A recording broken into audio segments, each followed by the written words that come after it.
بسم الله الرحمن الرحیم.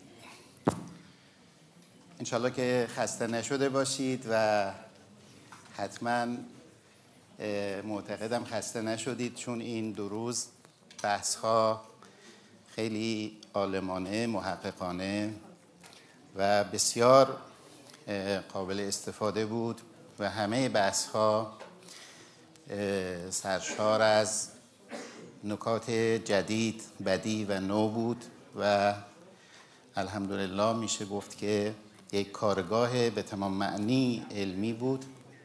تشکر میکنم از همه دستاندرکاران، از همه اساتید که بحث ارائه کردند و همه مهمانان ارجمند و به جناب آقای موجانی، سید عزیز، آقای دکتر موجانی، همکارانشون.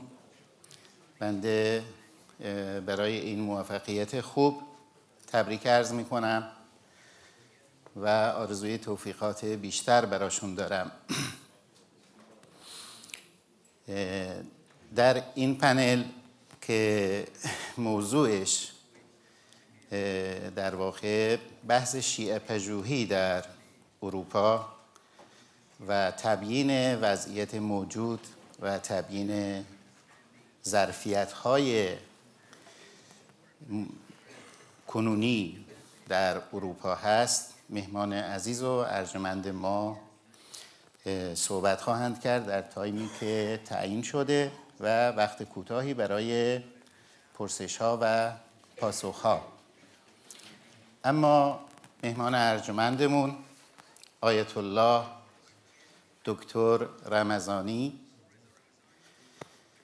رئیس اتحادیه اروپایی علما و تئولوگ‌های شیعه و رئیس آکادمی اسلامی هامبورگ و همینطور امام جمعه و رئیس مرکز اسلامی امام علی هامبورگ، از فضلا و متفکرین برجسته حوزه علمیه هستند، دارای درجه اجتهاد از حوزه علمیه و سابقه طولانی تدریس در دانشگاه‌های ایران و همینطور در واقع دارای رتبه دکترای فلسفه اخلاق در مرحله پایان نامه مقطع دکترا در دانشگاه وین هستند. بسیار سپاسگزار هستیم و از ایشون تقاضا میکنم که بحث خودشون رو ارائه بفرمایند. متشکرم. بسم الله الرحمن الرحیم. خیلی خوشحال هستم از اینکه مترجمان رو خودشون باید رعایت کرد. چشم. خیلی خوشحال هستم از اینکه این فرصت به دست آمد و در این جمع علمی حضور پیدا کردم و خب قطعاً این نوع جلسات برای تعارف، یعنی شناخت هم دیگه، در مرحله دوم تفاهم، درک بیشتر نسبت به دیدگاه‌ها و چه بسا زمینه تعامل و هم‌افزایی رو فراهم بکنه. خب فرهیختگانی که مباحثی رو مطرح کردن استفاده کردم، خصوصا بحث‌های دیروز رو هم به نوعی پیگیری کردم از جناب آقای موجانی که باید از ایشون و مجموعشون تشکر بکنیم که این فضا رو فراهم کردن و زمینش هم خب واقعاً وجود داره در اروپا، بیشتر باید نسبت به این توجه بشه.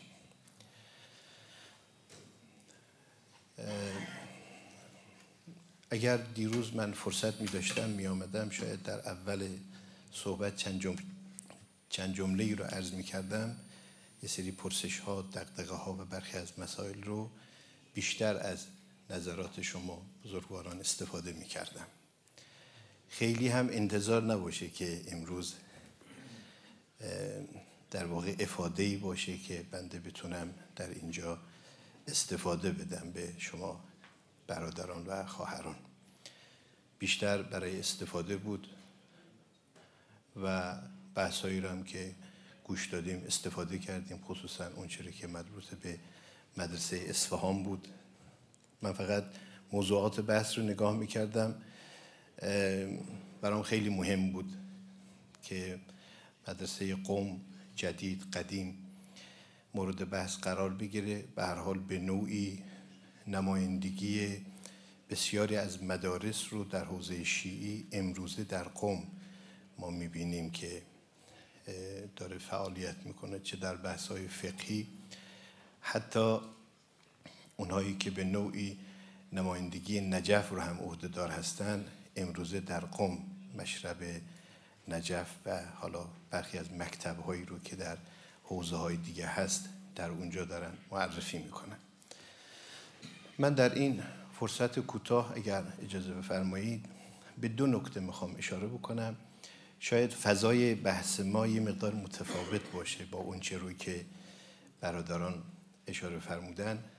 یه سری دغدغه هاست و یک سری پرسش هاست و خب شما میدانید بسیاری از این مباحثی رو که مطرح شده از مدارس، مدرسه اصفهان، مدرسه شیراز، مدرسه خراسان، قم، نجف و مکاتب و مدارس مختلف، به نوعی شناسایی ظرفیت هایی است که در خود شیعه وجود داره. ما باید ببینیم که چقدر از این ظرفیت هایی که در مقام ثبوت و نفس الامر وجود داره ما تونستیم بهش برسیم، چه در حوزه فکری و عقیدتی، چه در حوزه اخلاقی و چه در حوزه احکام. حالا امروز یه بخش از بحثایی رو که من به اصطلاح استفاده کردم خیلی برام جالب بود که از این منظر هم به این نکته پرداخته میشد.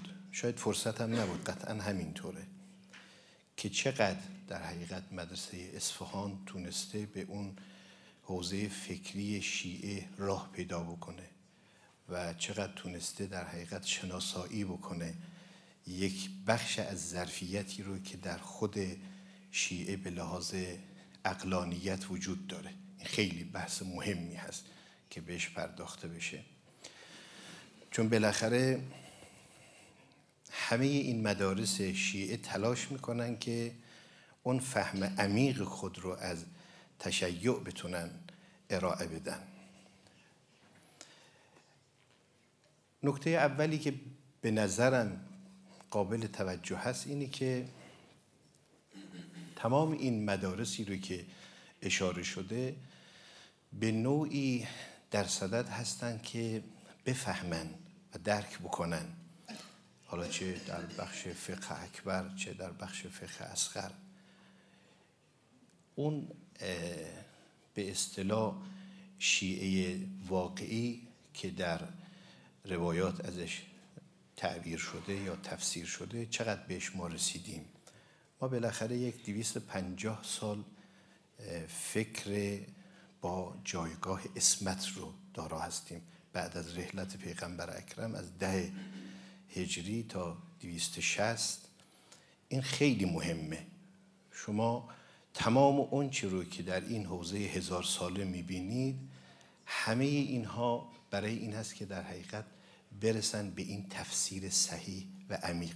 هر کدام تلاش هایی هم کردن، چه فقهای ما، چه متکلمان ما، چه عرفای ما، چه عالمان اخلاقی، همشون تلاش داشتن به نوعی. شما همین بحث مولا مهدی نراقی رو که امروزه اشاره شده در جامع سعادات، خب من یه دوره این کتاب رو تدریس کردم. جمعی رو که جناب مولا مهدی نراقی در حوزه عقل و نقل داشتن، استفاده از آیات و روایات برای فهم منظر شیعی، خب این نکته خیلی مهمه. البته خب اشکالات مختلف ممکنه در اون بخش ارائه وجود داشته باشه نسبت به اون چیزی که در جامع سعادات هست. یعنی کتاب این پدر و پسر رو اگر خوب آدم نگاه بکنه، خب این 250 سال خیلی مهمه. گرچه در ابتدا یعنی بعد از رحلت پیغمبر ما مواجه بودیم با از بین رفتن حدیث، سوزاندن حدیث، ولی خب اون چیزی که سینه به سینه بهش رسیده ما در حقیقت امروزه مواجه هستیم با در حقیقت یک فکر در این مرحله. این رو با این نگاه دارم عرض میکنم. اونی که در قرآن کریم مورد تأکید قرار گرفته، مسئولیت اصلی تبیین دین بر عهده پیغمبر اکرم گذاشته شده. لتبین للناس ما نزل الیهم. بعد پیغمبر اکرم من خیال میکنم، حالا اگری وقتی نیاز به اصلاح هست میتونید بفرمایید، بعد پیغمبر اکرم این مسئولیت مهم تفسیر دین به چه کسی سپرده شده؟ مرجعیت علمی دینی یا مرجعیت معنوی دین به کی سپرده شده؟ خب قطعا اون باید در یک جایگاهی باشه که از نظر ما از مقام عصمت و از علم الهی برخوردار باشه و به همین جهت قدیر رو از این منظر باید نگاه کرد، نه حالا از منظر تاریخی یا مثلا اون بعد سیاسی و اجتماعی قضیه رو، بلکه از این منظر باید نگاه کرد که در حقیقت اونجا معرفی گزینه‌ای است که متکفل مرجعیت علمی، یک، دو مرجعیت معنوی و سوم مرجعیت سیاسی و اجتماعی که اون شأنی از شؤون اون مرجعیت هست. یعنی در حقیقت اون چی رو که به بحث ولایت و حاکمیت برمیگرده اون شأنی از شؤون اون مرجعیتی است که در خود به اصطلاح قرآن تعبیه شده و مورد توجه قرار گرفته. خب شما این مرجعیت علمی و مرجعیت معنوی بعد پیغمبر اکرم به چه کسی سپرده شده است؟ ولذا شما میبینید که تفسیر شیعه رو شما و ما باید از این منظر نگاه بکنیم. خب 250 سال با شخصیت هایی که در مقام عصمت هستن، یعنی در مقام عصمت وقتی که گفته میشه به این معناست که کلام اونها میتواند کبرای قضیه باشد، یعنی حجت هست و برهان هست و عصمت هست، یعنی هیچ نقصی در این کلام از این جهت وجود نداره. چقدر ما به این ظرفیت رسیدیم. بعدها هم فقهای ما، حکمای ما، عرفای ما، حالا چه در بحث عرفان اسلامی، چه فلسفه اسلامی، چه فقه، همه تلاش میکنن که در حقیقت این حرفها رو متوجه بشن و بفهمن. شما در بخش خداشناسی مثلا طرف میخواد به حوزه توحید راه پیدا میکنه یا مثلا به حوزه توحید شهودی راه پیدا میکنه، میخواد اون جمله‌ای رو که در کلام امیرالمؤمنین علیه السلام هست بهش برسه، یا اون جمله‌ای رو که در کلام امام حسین علیه السلام هست بهش برسه. من یه وقتی با یکی از متخصصان در حوزه شیعه پژوهشی در سوربن صحبت میکردم، میگفت برام خیلی جالب هست و از این منظر من میخوام به این حوزه بپردازم که بحث معنویت در شیعه یک نوع برجستگی خاص داره که من همونجا دیگه شروع کردم به اون منابعی که به این معنویت در حوزه شیعه پرداخته شده مفصل پرداختم. یعنی چه حالا از بحث صحیفه سجادیه گرفته، نه اون صحیفه موجود، بلکه حالا همه دعاها وقتی که جستجو بشه و دعاهای دیگری که از ائمه علیهم السلام به دست ما رسیده. ولی شما بعد نگاه میکنید که بالاخره وقتی رهبران معنوی دنیا وقتی که میخوان معرفی بشن، از این شخصیت ها هیچ خبری نیست. از این شخصیت هایی که آراسته به این صفات هستند به نحو کامل هیچ خبری نیست. یا مثلا در حوزه بحث توحید یه وقتی این عبارت رو من خیلی برام جالب بود، تعبیری که امیرالمؤمنین داره، الله واحد لا بالعدد، خدا واحد عددی نیست. خب این خیلی شرح داره این عبارت حالا من چون بحث ترجمه رو تو این 12 سال میدونم، لذا خیلی با اصطلاح نمیخوام جلو برم که بعد در مقام ترجمه مواجه با مشکل بشن. الله واحد لا بالعدد، با اون تعبیری رو که از امام سجاد هست، الهی لک وحدانیت العدد، که اصلا وحدت تو به نوع وحدت عددی است. خب خیلی از فلاسفه تلاش میکنن که این حرفا رو درست متوجه بشن با مشرب هایی که دارن، حالا چه مشرب سینوی، چه اشراق جناب سهروردی و چه حکمت متعالیه. تلاش همه اینها این هست که در حقیقت به این نکته برسن، به این فهم برسن. لذا فکر میکنم ملا سردار در 2 جا این عبارت رو داره که اف بر فلسفی که منطبق با قرآن و اطرت نباشه. شما در حرکت جوهری رو که ملا سردار و به تبع برخی از شاگردانی که این رو پذیرفتن چند تا از آیه قرآن رو میارن برای اثبات این امر، یعنی تلاششون اینه که در حقیقت از قرآن هم برای این امر استفاده بکنن. حالا چقدر ما موفق شدیم یک نوع انطباقی رو بین قرآن، برهان و عرفان ایجاد بکنیم، اون عرض کردم یه بحث خیلی مهمی هست که واقعا باید بهش پرداخته بشه. چقدر ما موفق شدیم، چقدر ما موفق شدیم این ظرفیت رو مورد توجه قرار بدیم، چقدر به این ظرفیت رسیدیم. تمام این مدرسه ها و مباحث و مشرب های فکری رو یا عقلی رو که شما ملاحظه میکنید، همه این مشرب ها به نوعی در حقیقت رسیدن به اون عقلانیتی است که در تشیع مورد بحث، به اون عقلانیتی است که در حقیقت مورد بحث قرار گرفته در تشیع، به اون عقلانیت که این عقلانیت، خوب عنایت بفرمایید، این عقلانیت خب در حکمت نظری و عملی جلوه خاص داره، در حوزه اخلاق هم همینطور، در حوزه اخلاق هم شکل خاص داره و در حتی فقه و احکام حقوقی در اونجا هم همینطور جایگاه عقل در همه این بخش ها. چقدر حالا عرض کردم به این برجستگی دیگر از حوزه شیعه پرداخته شده. خب الان ببینید خیلی از بحثایی رو که واقعا تو غرب هست بیشتر بحثای غالبی است و شکلی است، کمتر به بحثای محتوایی و اون عمق پرداخته میشه.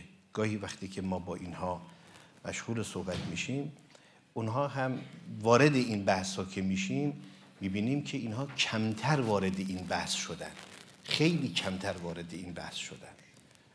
شما مثلا فرض بفرمایید که تو همین بحث حوزه توحید شهودی، حالا وحدت شخصی و وحدت وجود امثال ذالک رو نمیخوام مطرح بکنم، شما تو همین بحث توحید شهودی که به اصطلاح در دعای عرفه خب موج میزنه، در برخی از عبارت‌هایی که از حضرت امیر علیه السلام رسیده موج میزنه، وقتی که با اینها صحبت بکنید کمتر اینها توجه دارن و متوجه هستن. این رو من احساس میکنم که واقعا مطلب تو این زمینه یک ضعف جدی است. یعنی در حقیقت غالب رو خیلی خوب ورود کردن میکنن تو بحث رفرنس ها و تو بحث، حتی به اصطلاح اونها دقت هایی رو که دارن شاید از ماها خیلی بیشتر باشه. یه وقتی مثلا به حوزه جبل عامل پرداخته بشه، من حتی با یه پروفسوری در اصفهان که صحبت میکردم از اساتید سوربن، ایشون میگفت من 10 سال یا حالا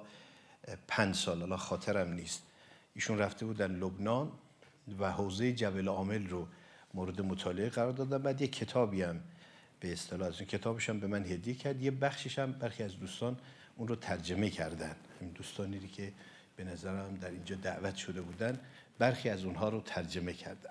خب این حوزه کمتر بهش پرداخته شده. این که امروزه در حقیقت در این مدارسی رو که در حوزه شیعه بوده چقدر میتونیم ادعا بکنیم که ما به عقلانیتی که در خود شیعه مورد توجه بوده ما بهش رسیدیم، این از اون سوالات جدی است که باید بهش ما توجه داشته باشیم. خب این آیات کم نیست، یکی دو مورد هم که نیست. در سوره انبیاء آیه 10 لقد انزلنا الیکم کتابا فیه ذکرکم افلا تعقلون حدود 300 آیه ما در حوزه تعقل، عقلانیت مانند اینها داریم. باید ببینیم که واقعاً چقدر به این ظرفیتی رو که در متن شیعه و در معارف شیعه وجود داره ماها بهش رسیدیم. من شنیدم حالا یه اشاراتی در برخی از بحث ها شده که به اصطلاح امروزه حالا با یک منظر دیگری به حوزه های شیعه پرداخته میشه، از جمله بحث های سیاسی یا فقه سیاسی. خب به هر حال شما همین مدارس فلسفی رو وقتی که نگاه بکنید، مثل فارابی، مثل به اصطلاح ابن سینا، مثل ملا صدرا، همه اینها برای خودشون دیدگاه های سیاسی داشتن.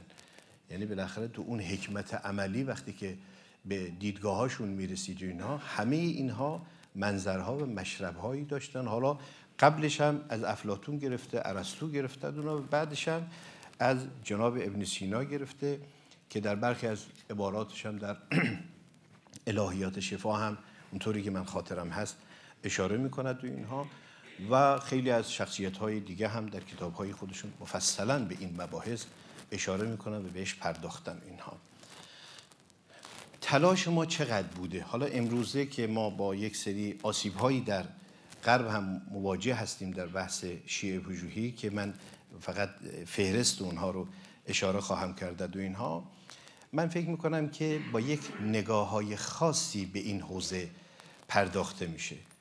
یعنی اونچوری که الان در مدارس مختلف بهش پرداخته شده، هر کدام هم تلاش‌هایی کردن تا یه حدی هم به یک سری مقامات رسیدن تو حوزه فقه، تو حوزه ارتباط که اخلاق، و در حوزه ما الان مشکلاتی رو که در بعضی ها مطرح میشه در حقیقت از جمله سنت و مدرنیته، اگه ما اجتهاد رو درست معنا بکنیم، اگر اجتهاد که الان دوستانی هم که اینجا هستن، خوشحالم هستم از اینکه این جلسات به این شکل داره طراحی میشه و در دانشگاه‌های اروپا این نوع جلسات از هر جهت ضرورت داره. من یه وقتی به یکی از رؤسای این به اصطلاح بحثایی که در همین دانشگاه هست این نکته‌ای رو من اشاره کردم، گفتم که شماها متاسفانه در صدد نیستید که این ظرفیت رو به درستی بشناسید.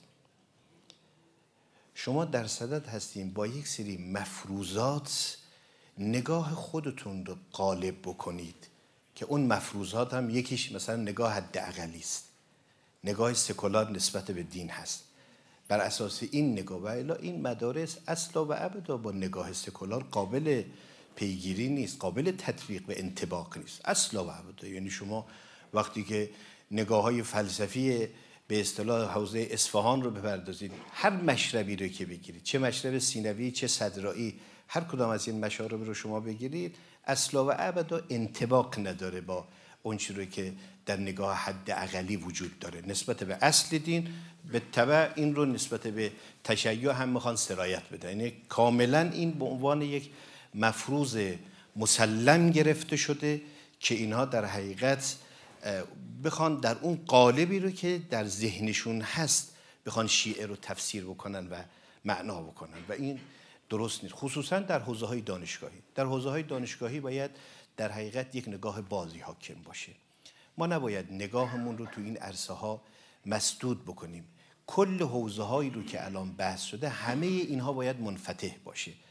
در همه اینها بحث سنت و مدرنیته رو خیلی خیلی به راحتی ما میتونیم با اجتهاد پویا و گویا این رو حل بکنیم. بسیاری از معاضل و مشکلاتی رو که ممکنه ماها باش مواجه باشیم در حقیقت بتونیم با همین نگاهی رو که از خود اون به اصطلاح تفکر 250 ساله به ما رسیده، اون خیلی مهمه، از اون تفکر 250 ساله به ما رسیده، از اون تفکر ما خیلی میتونیم در حقیقت این مسیر رو به درستی طی بکنیم. خب الان یکی از مشکلاتی رو که در اروپا وجود داره اینه که علالاسف ما با فضای رسانه‌ای در این عرصه مواجه هستیم، بدون اینکه مستند حرف بزنن، بدون اینکه به محتوا بپردازن، حتی نسبت به قالب‌ها هم چه بسا ما مواجه با بحث‌های غیر علمی هستیم در همین فضاهای مجازی که در غرب وجود داره. افرادی وارد این حوزه‌ها میشن یا به اصطلاح ادعای تخصص میکنن که اینها واقعاً دانش آموخته حوزه‌های متخصص شیعه در قم و نجف و مانند اینها نیستن. بالاخره اگر کسی میخواد تو حوزه فقه یا اجتهاد سخن بگوید و اظهار نظر بکنه، یا تو فلسفه بخواد اظهار نظر بکنه، یا تو عرفان، یا تو بحث‌های عقلی کلامی، حالا هر چی که هست میخواد اظهار نظر بکنه، حتما باید به اصطلاح به منشأ این مباحث، یعنی به این حوزه‌های بحثی برسه. اگر شاگرد این حوزه‌های بحثی نباشه قطعا نمیتونه یک اظهار نظر دقیق و عمیقی داشته باشه. این فضا داره بستر رو فراهم میکنه که بالاخره اونهایی که این نظر رو دارن و این دیدگاه ها رو دارن تو دانشگاه های اروپا حضور پیدا بکنن. ما یکی از آسیب های جدی رو که امروزه در اروپا باش مواجه هستیم و این رو بازم عرض کردم مستند دارم عرض میکنم در این 12 سال حضوری رو که بنده در اروپا بودم، این هست که متاسفانه افرادی هم که دعوت میشن، حالا چه با چه اغراضی نمیدانم، چه به عنوان استادهای مدعوف، مثلا با همین نگاه اولا حد اقلی و سکولار دعوت میشن و اینا به شکل‌های مختلف در صدد هستن همون قالبی رو که بهش رسیدن در اون بررسی رو که حالا داشتن، همون رو بخوان در حقیقت به عنوان نظر نهایی شیعه ارائه بدن. لذا به ذهن قاطع عرض میکنم اون تعمق، اون ژرف‌نگری که در معارف شیعه وجود داره و به عنوان یک ظرفیت در معارف شیعه هست، کمتر در این حوزه های تحقیقی و در این مطالعات دیده میشه. خب بالاخره از دو منظر میشه شیعه رو مورد مطالعه قرار داد. یکی از درون شیعه و از معارف عمیق شیعه، اون فکر 250 ساله‌ای که ما در خدمتش هستیم و به عنوان یک فکر معصومانه هست. یکی هم از بیرون در حقیقت در صدد هست که بیاد مطالعاتی داشته باشه نسبت به اونها. وقتی که میخوان مطالعات داشته باشن نسبت به شیعه، تو همین مدارس و تو این شکل و قالب و اینهاست. من یه وقتی تو سوربن جلسه دفاعی یکی از این آیان در مقطع دکتری بودم، بحث مکتب تفکیک رو که خب امروزی در خراسان طرفدارانی داره، بالاخره یک دورانی داشت و الانم مثل آقای محمد رضا حکیمی اینها رو به صورت بحث‌های به اصطلاح تئوری مطرح کردند و اینها حضور پیدا کردن. دیدم اونها خیلی این قالب رو خوب میدانن، تفاوت خیلی از این مشرب‌ها رو میدانن. حتی گاهی از موقع تفاوت بین مشرب نجف و قم تو حوزه فقه و تو برخی از مسائل اینا رو خیلی خوب میدانن. اما وقتی که به محتوا میرسن، در بخش محتوا تصور میکنم که از راهاش ورود نکردن.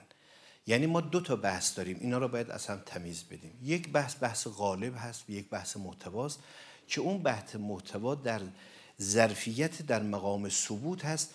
چقدر ما توانستیم، چقدر مدارس شیعه در دنیا توانست در مقام اثبات بر بیاد و این رو اثبات بکنه، چه به لحاظ فقهی و چه به لحاظ اخلاقی و چه به لحاظ عقلی و یا کلامی. حالا اون بحثایی که دوستان اشاره فرمودن، این از اون بحثایی است که مورد سوال ماست و دغدغه ماست. امروز هم علالاسف در مراکز اسلامی اروپا این بحث عمیق شیعی خیلی دقیق مطرح نمیشه. خب در مراکز اسلامی بالاخره در همون سطحی رو که ما داریم مخاطبان هستن، به همون سطح یه سری بحثایی مطرح میشه. اینو من قبول دارم، این رو قبول دارم. حتی به نظر من ما، حالا این عبارت رو من دارم اینجا اشاره میکنم، ممکنه برخی از دوستان نقد بکنن به عرض بنده، من خیال میکنم یه تشیع بدلی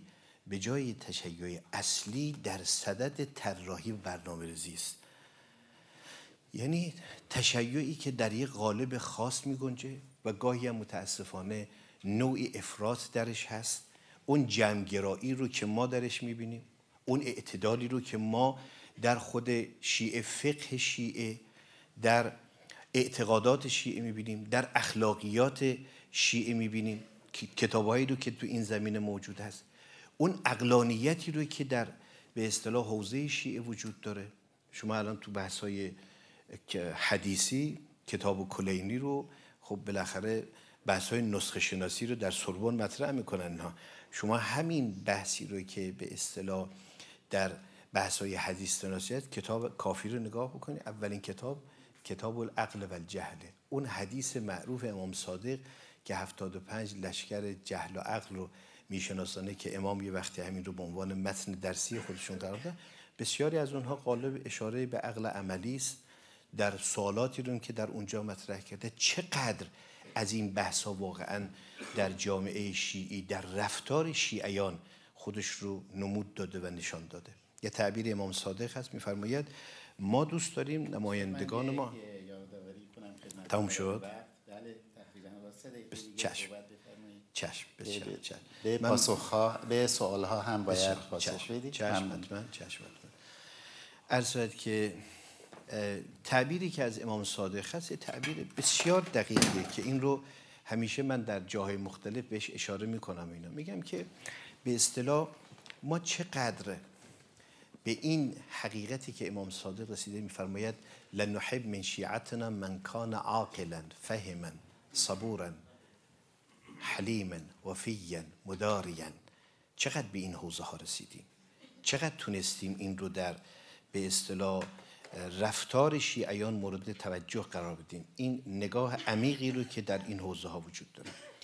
پس اگر ما بریم در اون قالب هایی رو که الان در غرب مطرح هست، اونگاه به این نتیجه خواهند رسید که قرآن رو به لحاظ محتوایی گزینشی باش برخورد میکنن. همون نگاهی رو که الان در خود برلین هم نسبت به اون دارن میپردازن. میگن مخاطب قرآن عرب بود و در حقیقت ما فقط اون موعظه های قرآنی و بحث های اخلاقی قرآن رو میتونیم امروز مورد توجه قرار بدیم. بسیاری از آیات قرآن باید کنار گذاشته بشه، تو امروز اصلا موضوع بحثش مطرح نیست، یعنی تخصصا اینها خارج هست. نگاهی که نسبت به قرآن دارن، خب این نگاه رو واقعا دیدگاه شیعه نداره، یعنی تو ظرفیت شیعه این نگاه نیست. شما تو ظرفیت شیعه وقتی که وارد بحث قرآن بشید، چه در نهج البلاغه و چه در اون چیزی که در عبارات دیگر در اون 250 سال فکری که فکر معصومانه هست وجود داره، میگه قرآن یک کتاب قانون زندگی است. شما الان میبینید که عده‌ای از روشنفکران در صدد هستن اثبات بکنن که قرآن کتاب قانون نیست و بعدش هم این کتاب مخاطبش افراد خاص هستن. ما در جواب به اینها میگیم که گرچه مخاطب او عرب بوده است، ولی این آیات فقط برای عرب نبود، چون استدلال‌های قرآن استدلال‌های برپایه عقل و فطرت بود. وقتی که برپایه عقل و فطرت باشه، این همون طوری که مورد نیاز دیروز جامعه ما بوده، مورد نیاز امروز جامعه ما و نیز مورد نیاز فردای جامعه ماست. بالاخره اگر پیامبر از عرب نبود، از غیر عرب بود، این سوال هم مطرح می شد. گرچه پیامبر از عرب بود ولی فقط برای عرب نبود و در حقیقت اون تعبیری که خود پیغمبر داره میفرماید ما ارسلناک الا کافة للناس ما ارسلناک الا رحمة للعالمین. بعد خودش میفرماید من بر این پایه مبعوث شدم، انما بعثت رحمة، من مبعوث شدم بر پایه رحمت، انما بعثت رحمة، انما بعثت معلما، ارسلت بالتعلیم و مانند اینها رو شما در معارف شیعی کاملا میبینید. من تصور میکنم ما به بخشی از این ظرفیت ها رسیدیم، چه در حوزه فقه، چه در حوزه اخلاق و چه در حوزه عمل. هنوز هر کدام از این بحث ها در حقیقت منفتح هست و باید این بحث ها در مراکز خاص خودش مورد توجه قرار بده. این سوال را من پاسخ بدم که بستر این بحث در کجا خواهد بود، جوابش بسیار روشن است. اگر میخوایم به بحث‌های محتوایی بپردازیم، بستر مباحثی رو که در این حوزه ها مطرح شده حوزه های علمیه است، یعنی اونها میتونن در حقیقت به این بحث‌های عمیقی که در این حوزه ها پرداخته شده بپردازن. بله به بحث‌های قالبی خیلی ها میتونن راه پیدا بکنن، چه اینکه غرب تو بحث‌های قالبی ممکنه خیلی رشد چشمگیری داشته باشه، حتی نسبت به شرق هم بیشتر شده. خیلی متشکرم. خیلی ممنون.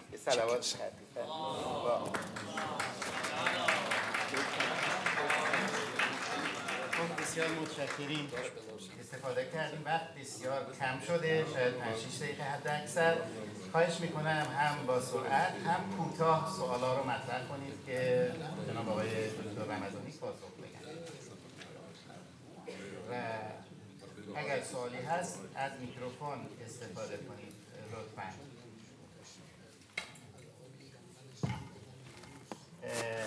جناب دکتر شهاد بفرمایید. دکتر محمد شهاد میکروفون رو به ایشون بدید پلیز.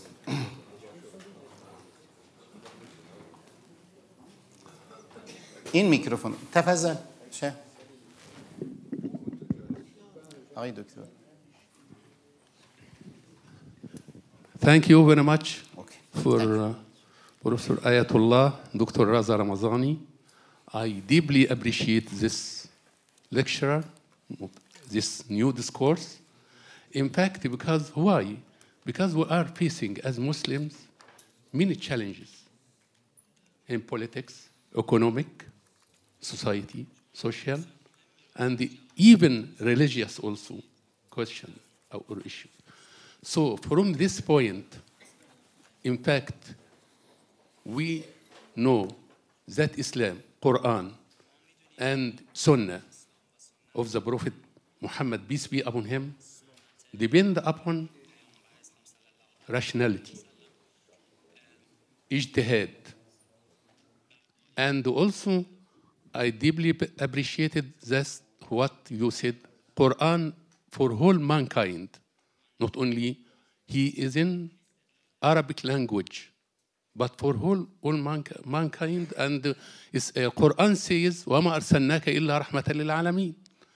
But here also, what we can understood from the Holy Quran and the Sunnah, we should together, I mean, from this, in fact, from this very important session, we want to combine new discourse for Europe, for world, modern world. What about Islam? How can Muslims give solution for religious questions, social problems? Because we are facing, as you know, as your good self know, and also how can we combine together, I mean Sunnis and Shias, yes, to offer this new discourse, because we depend upon this mind. And I remember that Imam Ali, alayhi salam, said, Al-Qur'an hammalu awjuh. So we want to interpret that practically. And I want, in fact, listen to your viewpoint about this matter. Thank you. حضرت به سوال پروفسور شهاد، محمد شهاد از مصر پاسخ بدید تا کوتاه، اگر وقتی باقی موند باز، وگرنه آقای موجانی اشاره کردن وقت تمامه. من خیلی کوتاه اشاره میکنم. البته سوال بسیار مهمی رو مطرح کردن. من تو اون بحث خودم اشاره به مرجعیت علمی و معنوی کردم. اون مرجعیت علمی و معنوی رو معتقدم مربوط به همه مسلمانانه که البته باید مفصل بهش پرداخت. مترجم اشاره میکنه آهسته. یعنی بسیار خوب، چشم. شمرده ببند. اون بحثی رو که اشاره کردم در رابطه با مرجعیت علمی و معنوی، معتقدم همه مسلمانان باید به اون لطفاً این گوشی رو براشون مثل این که آقای شهاد تنظیم ترجمه نمیشه، براشون دکون تنظیم کنید، کانال عوض کنید لطفاً. پس این کار باید بسته کرد. اوکی.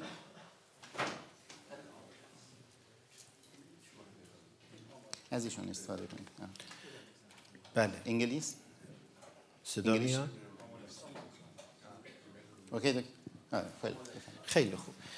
من مجددا اون نکته رو اشاره میکنم. به بحث مرجعیت علمی و معنوی من اشاره کردم. اون بحث واقعا بحث بسیار مهمیه من تصور میکنم که همه مسلمانان باید اون بحث رو به صورت جدی بهش بپردازن. یعنی ما باید مراجعه بکنیم به تفسیر قرآن از زبان وحی، از کلام پیامبر و جانشینان علمی و معنوی پیامبر. این مطلب اول. مطلب دوم در رابطه با مسائلی است که امروزه در جهان اسلام مطرح است. ما واقعا مواجه با افراط هستیم و متاسفانه این یک درد فراگیر برای همه مسلمانان است. هم عده‌ای از اهل سنت به سمت افراط رفتن و هم شیعه. شما الان برخی از شبکه‌هایی رو که در خود اروپا و آمریکا هست علل اسف در مسیر افراط هستند. این اون نکته‌ای که اشاره کردم، تشیع بدلی در رابطه با اسلام هم مطرح است. بله، ما امروزه باید بحث وحدت مسلمانان رو به صورت جدی بگیریم.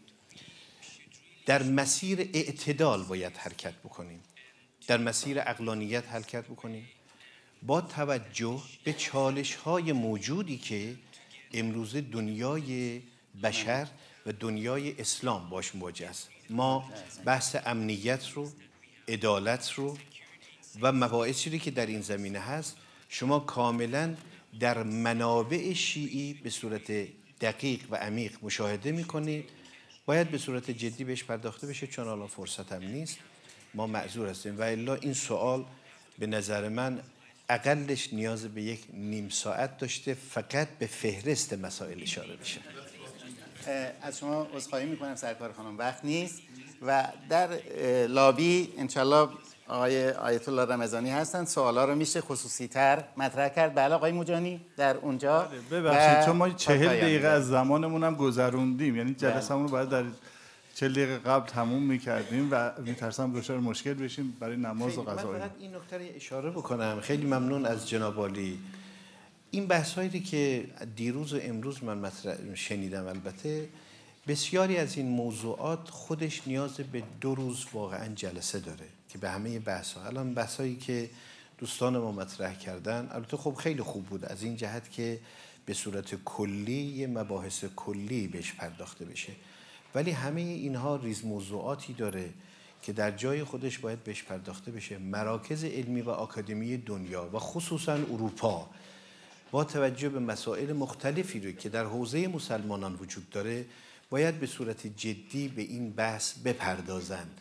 یعنی الان بحثی رو که ایشون الان اشاره کردن در حوزه تقریب میان مسلمانان و چالش‌هایی رو که در این زمینه وجود داره، خب بالاخره بحث مشکله دنیای اسلام هست که ما خیلی قربانی هم داریم براش میدیم امروز. بسیار ممنون. بعدی رو میذاریم نزدیک دریاچه آلستر در مرکز امام علی در هامبورگ به میزبانی آقای رمضانی. یه چند روزی اونجا هستیم در یه هوای خوب و میتونیم بحث و مباحثه و جدل رو میکنیم. سپاسگزاریم. متشکریم از من.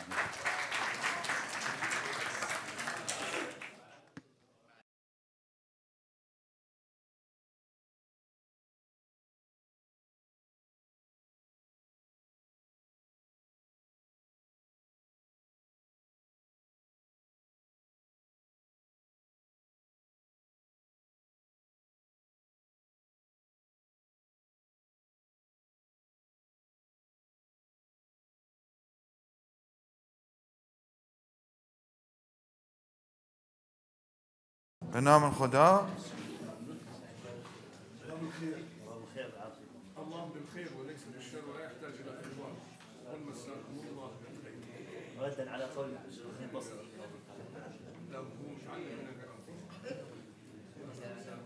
Dr. Adil Hashim, would you please let me to begin? Okay. All right.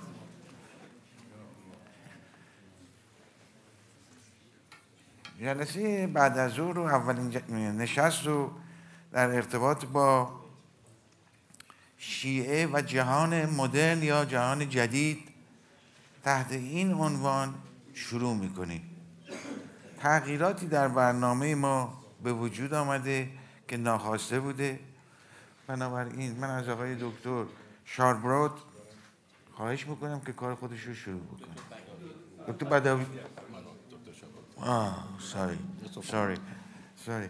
Dr. Badavi, please. Thank you. So mine is not modern Shi'ism, I'm afraid. As you know, I had a very difficult journey getting here yesterday. Right, so thank you so much to the organizers for this invitation, and thank you for putting this together. Is there a way to make this less echoey? It's echoey. No? Okay, I'll step back. Okay.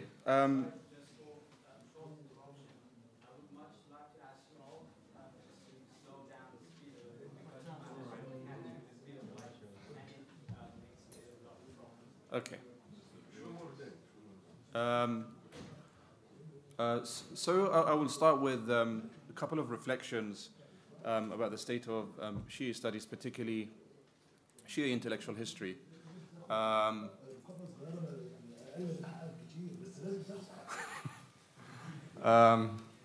Okay. So I work on Shia intellectual history, and despite the many excellent contributions of scholars in the field, I think a definitive account of Shia intellectual history, particularly in the medieval period, is yet to be written. And that's probably more true for a topic or a subject such as theology and Islamic philosophy. I think there is a long way to go before we can have a full understanding, a thorough understanding, a thorough grasp of Shia theological traditions in the period, particularly in the period from Nasir ad-Din al-Tusi until perhaps the later thinkers of the philosophers of Isfahan, which were mentioned earlier. So what I'm trying to do, following the example of Professor Rizvi, is I don't like to do meta-narratives. I really despise those people who do meta-histories. I think that's really problematic when you reduce entire historical epochs to just one kind of particular narrative.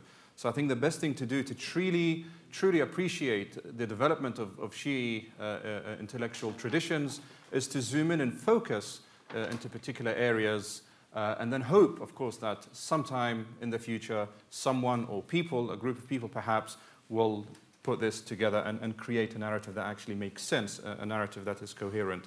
So in what follows, I will talk about a very little known period in Shia intellectual history, and my focus will be a group of thinkers that many of us have probably never heard of.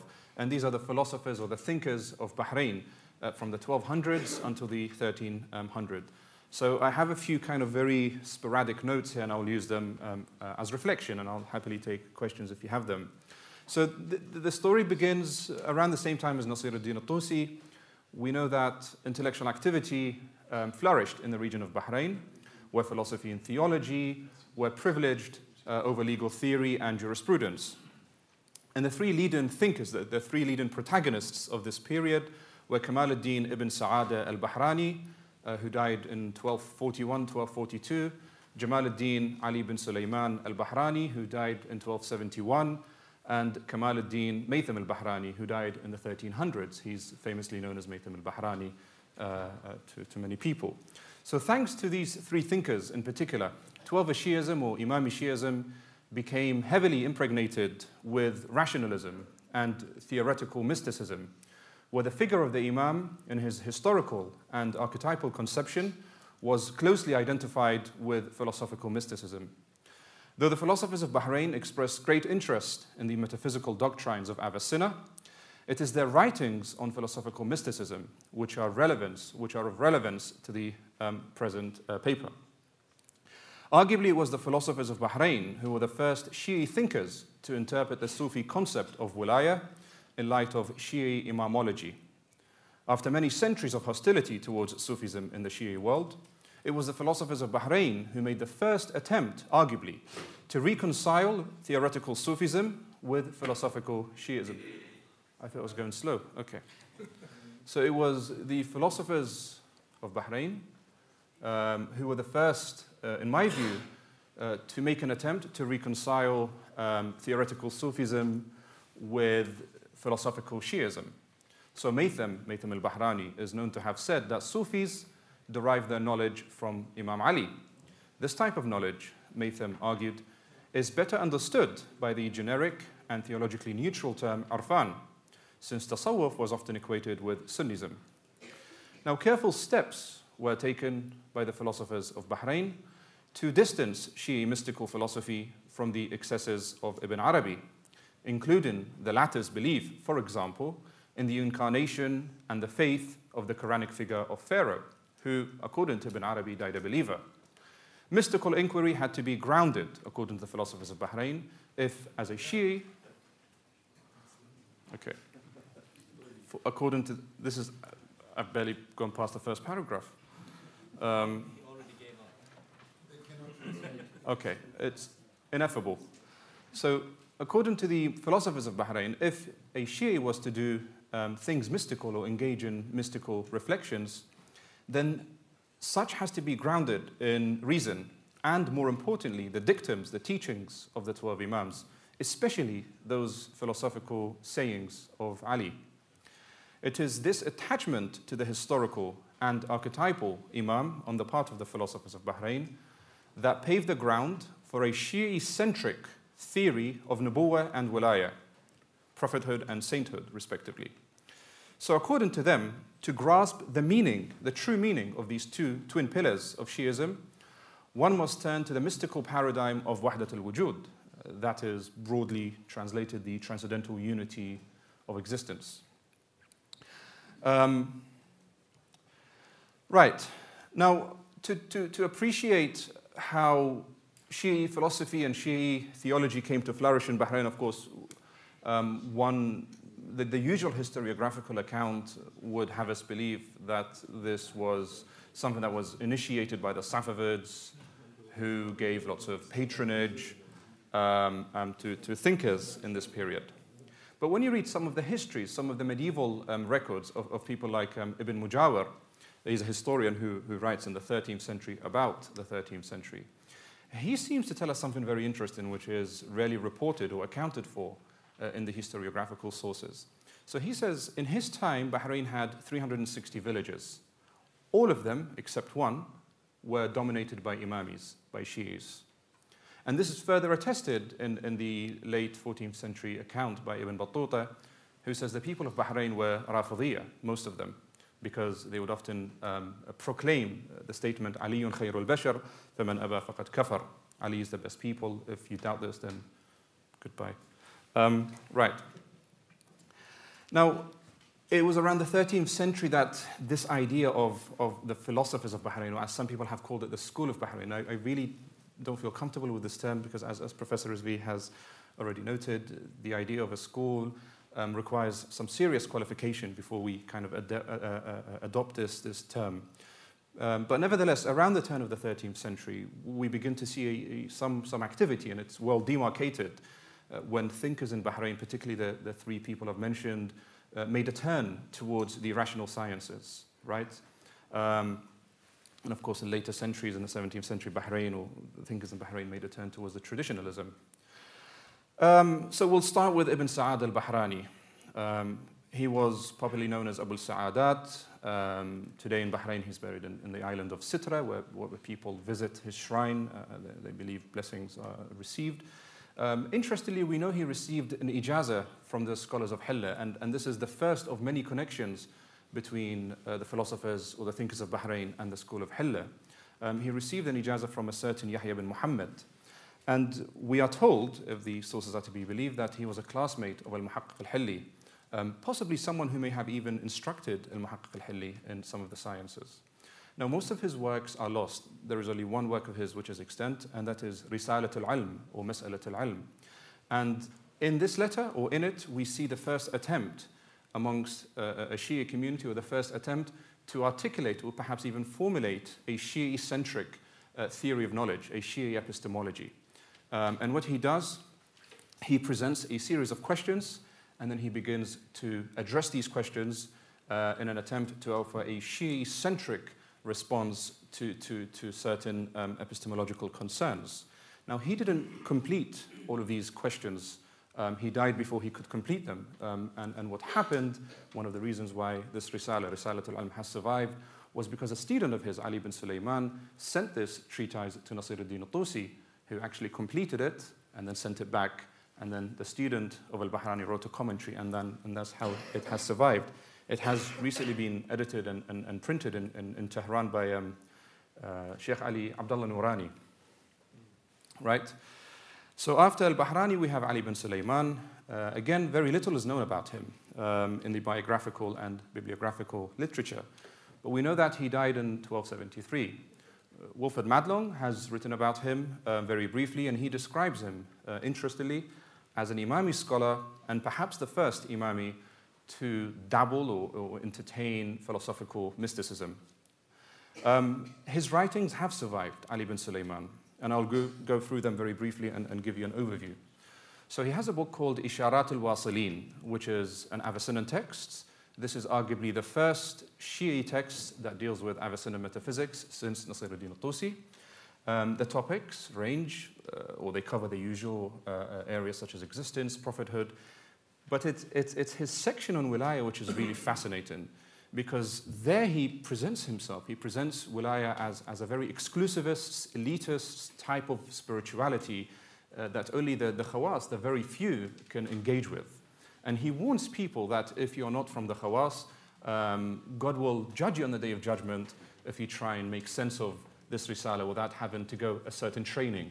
And it's interesting for us as intellectual historians, because here we see a first attempt to speak of Shi'ism as an epistemological privilege, right? To truly be initiated into the Shi'i spiritual, mystical universe, you have to undergo certain training before certain truths can be made known to you. Now, only one copy of this risala survives, and mostly in Iraqi libraries. Another book of his is Kashf al-Asrar, or Kashf al-Asrar al-Imaniyya, wa Hatk al-Khattabiyya. Now, initially when I saw this, I assumed it deals with Abu al-Khattab, the famous disciple of the sixth Imam, Ja'far al-Sadiq. But in it, the author seems to allude to certain what he calls innovations of the second caliph, and why for him the second caliph stands in the way of a proper mystical experience. I guess in other words, if one does commit themselves to a certain paradigm where the second caliph is privileged as an important teacher, then you will never really attain mystical knowledge. A third work of his is Al-Manhaj al-Mustaqim ala Tariqat al-Hakim. Again, this is an explanatory treatise on Avicenna's poem on the soul, the famous recital poem Avicenna wrote on the soul. Again, this is perhaps one of the earliest Imami commentaries on an Avicennan mystical work. Most interestingly about this work, which again survives in some manuscripts in Iraqi libraries, is how he presents Avicenna, and this is something Dr. Rizvi mentioned earlier. For Ali bin Sulaiman, Avicenna is a thoroughgoingly illuminationist philosopher, right? He's an esoteric thinker, and this is how you should read him. There's another copy of this work which survives in Cairo, and interestingly, because of the thoroughgoing mystical inclination in that work, I guess the cataloger mistook it for a work of Ibn Arabi. So it's misattributed to Ibn al-Arabi, right? Another work of his is Ma'raj al-Salama wa Minhaj al-Karama. Again, this is another work which speaks of divine existence. And again, he tells us that the only way any Muslim can fathom the realities and the secrets of existence is through some epistemological training in the dictums of the 12 Imam. Maytham al-Bahrani, of course, is more celebrated. He's an early 13th century thinker. He was, of course, much more than a philosopher. We know that for some scholars in Hilla, he was the main authority in hadith studies. He, in fact, did teach in Hilla. And he was interesting because he often complained about Iraqi scholars. They said they often would invite him to come to Hilla and deliver a talk. And he said, you want me to come, but you never offer money, right? Scholars cannot really live. They cannot flourish. Scholarly activity cannot flourish if you don't provide us with wealth, right? So he said, well, I'm not greedy, but there has to be a financial incentive, right? And the Iraqi scholars were upset by this. Yeah, and they said, this is the knowledge of God. Inshallah. Okay. It's also possible that he was also one of the main sources of hadith for Nasiruddin al-Tusi in Hilla. Now, 15 works of his survive. Again, they are mostly theological and mystical. And the reason they are interesting for a conference on Shia studies, because he seems to broach some new insights on how we ought to conceptualize Shiism. So, for example, his book, aside from the Sharh Nahj al-Balagha, Al-Istighatha fi Bid'at al-Thalatha, which seems to be an attack, a vile attack on the first three caliphs. But it's interesting that he uses this as an opportunity to kind of define Shi'i philosophical mysticism as something in contradistinction to the spirituality that can be traced back to the first three caliphs. And this, for me, is very interesting because there's a deliberate attempt to carve out new territory for Shi'i spirituality. This is perhaps a first attempt in medieval times to kind of make Shi'i spirituality distinctly different from the other type of spiritualities. Of course, that people often ask the questions, why is it that the Shia Imamis engage with philosophy very late in the day, philosophy proper, right? And I suspect there are two reasons for this. One, they were afraid of being conflated or confused with the Ismailis, who of course had a very bad reputation in that part of the world at the time, in Bahrain in particular. And two, I think Shi'i ideas hadn't yet developed in a distinct way or in such a way that allowed them to be distinct or separated from Avicennan metaphysics. And this is what we see, a first attempt to try and speak of a new Shi'i epistemology, a new Shi'i metaphysics, whether the Imams and opposition to the enemies of Imams is not incidental, it's actually a central component. So in another work of his, Al-Istisqa al-Nadar fi al-Imamah, right, he again speaks of a theory of Imamat, where the Imam is not just a historical figure, the Imam is that moment in history where the divine temporarily descends and presents himself to the world, right? And if you want to kind of grasp the divine teachings, the metaphysical teachings, then you must find those instances in history where God revealed himself. And for him, this happened only 12 times with the 12 Imams. Okay, so you get an idea of what I'm doing with this. Of course, I have a book forthcoming on this with Gorgias Press. It should hopefully come out in 2019 if you want the full details. But I think this should sufficiently cover what I missed yesterday. Thank you. Thank you.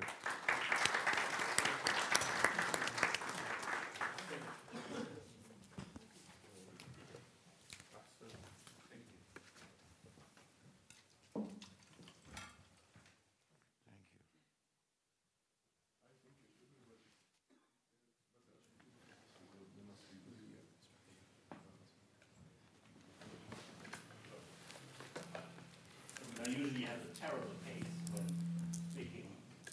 Many English speakers, I would assume that everybody has English, you just shout loud enough. So apologies to the interpreters.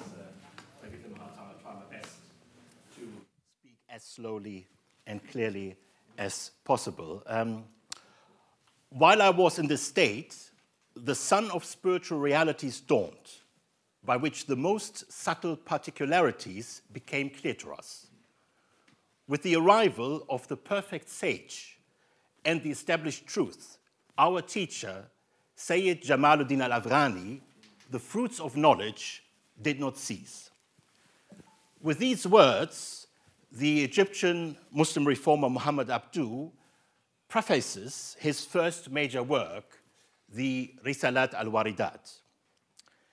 While pursuing traditional religious studies at Al-Azhar in Cairo, the young Abduh encountered Jamaluddin Al-Afghani, the famous Iranian-born anti-imperialist Muslim activist. For simplicity, I will refer to him as Afghani. Please imagine the inverted commas whenever I mention his name. It sort of has become second nature. Afghani held private study sessions at the Khan al-Khalili Bazaar in Cairo, attracting young Azharites like Abduh, as well as other intellectuals, writers, and political activists. Afghani's and Abduh's meeting in Cairo would lead to their close association and collaboration for the next 15 years. It would constitute, as my paper hopefully will illustrate to some extent, one of the most fruitful interactions between intellectual traditions of Iranian Shiism and Arab Sunni Islam in recent history, with long-lasting repercussions on the dynamics and trajectories of modern Islamic reform. Studies on the relationship between Abduh and Afghani have focused on their anti-colonial activism and pan-Islamist ideas, which they expressed in the journal Al-Uwa Al-Wuthqa. While it is certainly true that Afghani, as Abduh's mentor in Egypt, guided him to political activism, the religious and intellectual sources of Afghani's instructions have not been given sufficient attention. What I hope to argue is that Islamic traditions of mystical philosophy, as kept alive in Iranian Shiism and expressed by Afghani, constitute a central element in Abduh's early spiritual, intellectual, and political formation. These traditions of mystical philosophy to which Abduh was exposed espouse a strong sense of spiritual and intellectual elitism. They distinguish between an enlightened elite and the ignorant masses, as the latter are not capable of attaining full spiritual and philosophical insights. They need to be led by a spiritual and intellectual elite. I will discuss how these, well, if time permits, these mystical elements become manifest in the relationship between Afghani and Abduh. I will talk about a little bit the contents of Afghani's teaching sessions, and also their first, their literary expression in Abduh's first work, Risalat al-Waridat, Treatise of Mystical Inspirations. I will also hopefully say a few words about the personal relationship between Afghani and Abduh as it becomes clear to us in their correspondence, which clearly indicate the degree of Afghani's charismatic authority and his status as a Sufi sheikh to Muhammad Abduh and other followers. The nature of Afghani's and Abduh's political activities also reflect patterns of esoteric movements by the use of dissimulation, secrecy, initiation rituals, as they become, for example, apparent in their common involvement in Freemasonry in Egypt, and also in the formation of the clandestine society, which shares the same name as the journal they published together, Al-Uwa Al-Wuthqa. Abduh's own brief autobiographical notes he put together towards the end of his life refer to his first encounter to traditional teaching methods when he began his religious studies, and they articulate a kind of typical crisis resolution motif that we can find in the biographies or autobiographical reflections of many important Muslim reformers. So the student encounters a curriculum that is steeped into traditionalism, a teaching mode that doesn't really stimulate intellectual activity, and is close to abandon. It sort of experiences a spiritual and intellectual crisis, is close to abandoning the path of religious studies, but finds in Sufism a solution to this particular crisis. Obviously, the archetype of this particular narrative is Al-Ghazali, and in Abduh's own autobiographical reflections, we find a similar narrative repeated, and we also find this narrative in the kind of autobiographical reflections of Afghani. In the case of Abdu, it was initially an encounter with one of his uncles that initiated him, introduced him to Sufism, and certainly later on, more importantly, the relationship with Afghani. We have a similar narrative appearing in autobiographical reflections of Afghani, and it was the Sheikhi school that provided a kind of remedy to the particular spiritual intellectual crisis he was experiencing as a young student. Afghani's teachings his instructions reflected his own religious and social formation as an Iranian Shi'i and differed from that of Abdu and other young Azharites. Afghani initially pursued his religious education in Iran before moving with his father to Najaf in Iraq. In contrast to the more traditionalist curriculum, Abdu, according to his own accounts, had to endure at Al-Azhar. The subjects offered in a Shi'i seminary covered a wide range of Islamic intellectual traditions. The mode of instruction differed. There was much more emphasis on intellectual debates, and arguing skills were more trained. But also, they included, more importantly, traditions of Islamic philosophy, of Shi'i theosophy, hikmah, and mystical philosophy.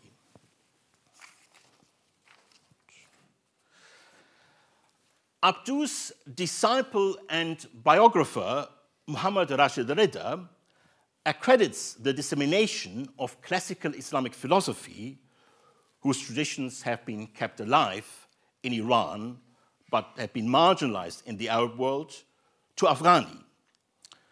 Reza describes how Afghani's philosophy contained a curious mix of classical Islamic philosophy, contemporary European philosophy, and Sufism. Reza also notes Afghani's attraction to Islamic esotericism. He uses the rather derogatory term in Sunni circles, batiniya. This blend of different classical, philosophical, and mystical traditions informed the study sessions in Cairo, which Afghani held.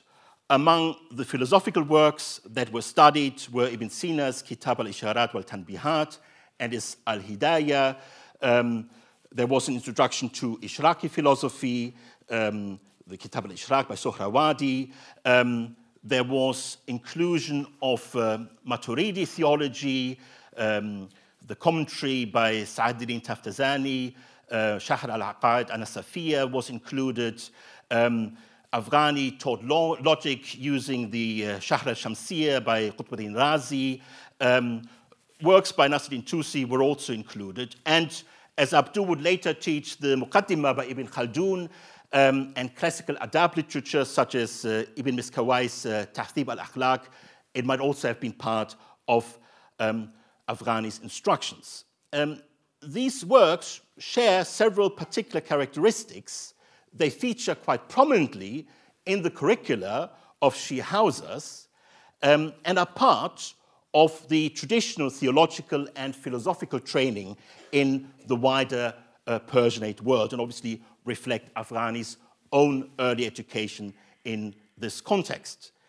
In terms of their theological leanings, authors such as Taftazani represent the more rationalistic Maturidi school of Islamic theology. The philosophical material included, Dawani, Sohrawadi, so in a sense, a kind of synthesis of rationalistic, peripatetic philosophy and mysticism. In addition to these mystical philosophical works of Islamic literature, Afghani acquainted his students also to examples of contemporary European writings, such as François Guizot's L'histoire de la civilisation en Europe et en France.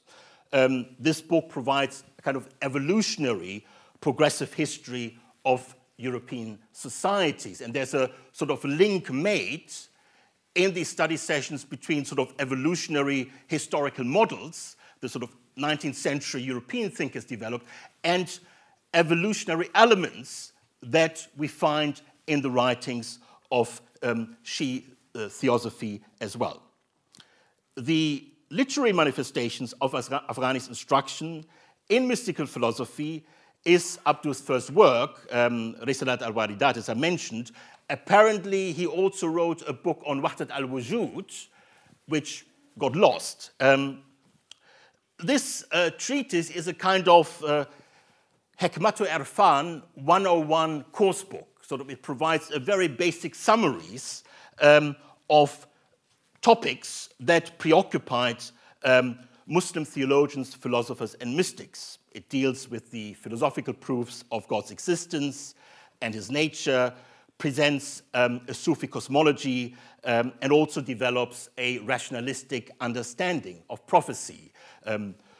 Although the term as such doesn't appear in the treatise, but the treatise itself is based on the notion of Wahdat al-Wujud and uses this concept to explain away some of the kind of theological, philosophical controversies that were discussed in the Islamic tradition.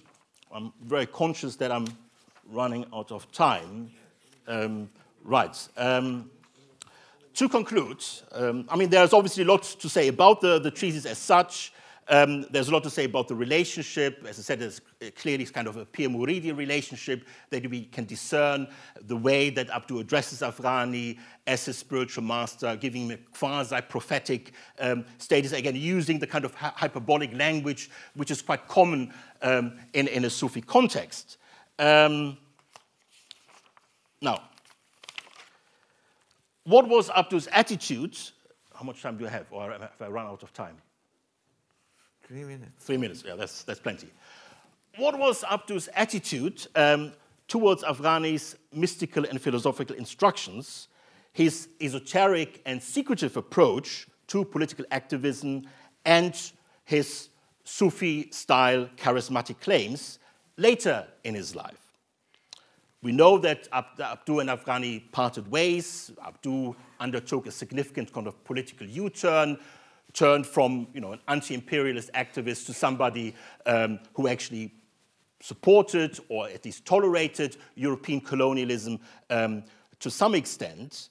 But even in his later writings, we can see continuities. So, for example, his major work, influential work, Risalat al-Tawhid, transcripts of lectures he gave in Beirut, includes Ibn Sina's proofs of God's existence, and also reveals certain, in terms of theology, certain Maturidi, if not Mu'tazila leanings. And although Abdu rejected the kind of politics Afghani embodied, he never really condemned the mystical and esoteric inclinations of his teacher. He seems to rebuke his disciple Reza when Reza quizzes him about Afghani's esoteric Batini background. So Abdu says to him, if you do not know about esotericism, Batiniya, and Sufism for certain, and what their followers mean with exoteric, esoteric inspirations, revelations, stages, then rise above that, lest you would be among those who throw stones and would pursue what they do not possess any knowledge about. In another conversation with Reza, Abdu expresses understanding for the Sufis' recourse to metaphors, dissimulation, and secrecy, given their historical experience of hostility and persecution by legal scholars. Previous scholarship on the nature of Abdu's and Afghani's mutual relationship and their activities has characterized them as expressions of heterodoxy or unbelief.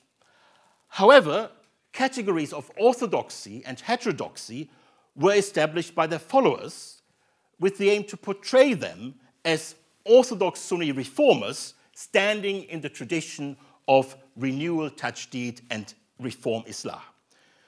The orthodox-heterodox dichotomy is ultimately not helpful in understanding the nature of Afghani's and Abdu's relationship and activities, the inspiration for their reformist endeavor was gained by the intellectual traditions of Iranian mystical philosophy and by the political dissidence of esoteric movements in Shia Islam. What occurred through Afghani might be described as a politicization of Islamic esotericism. This combination of a firm mystical formation at a young age and political dissent and activism is something that would reappear among 20th century figures of political Islam, such as Hassan al-Banna or Ayatollah Khomeini. Thank you very much.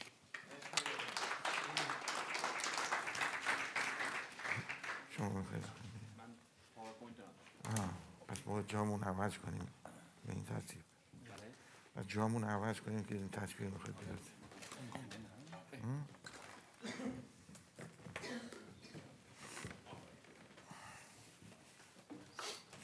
Thank you.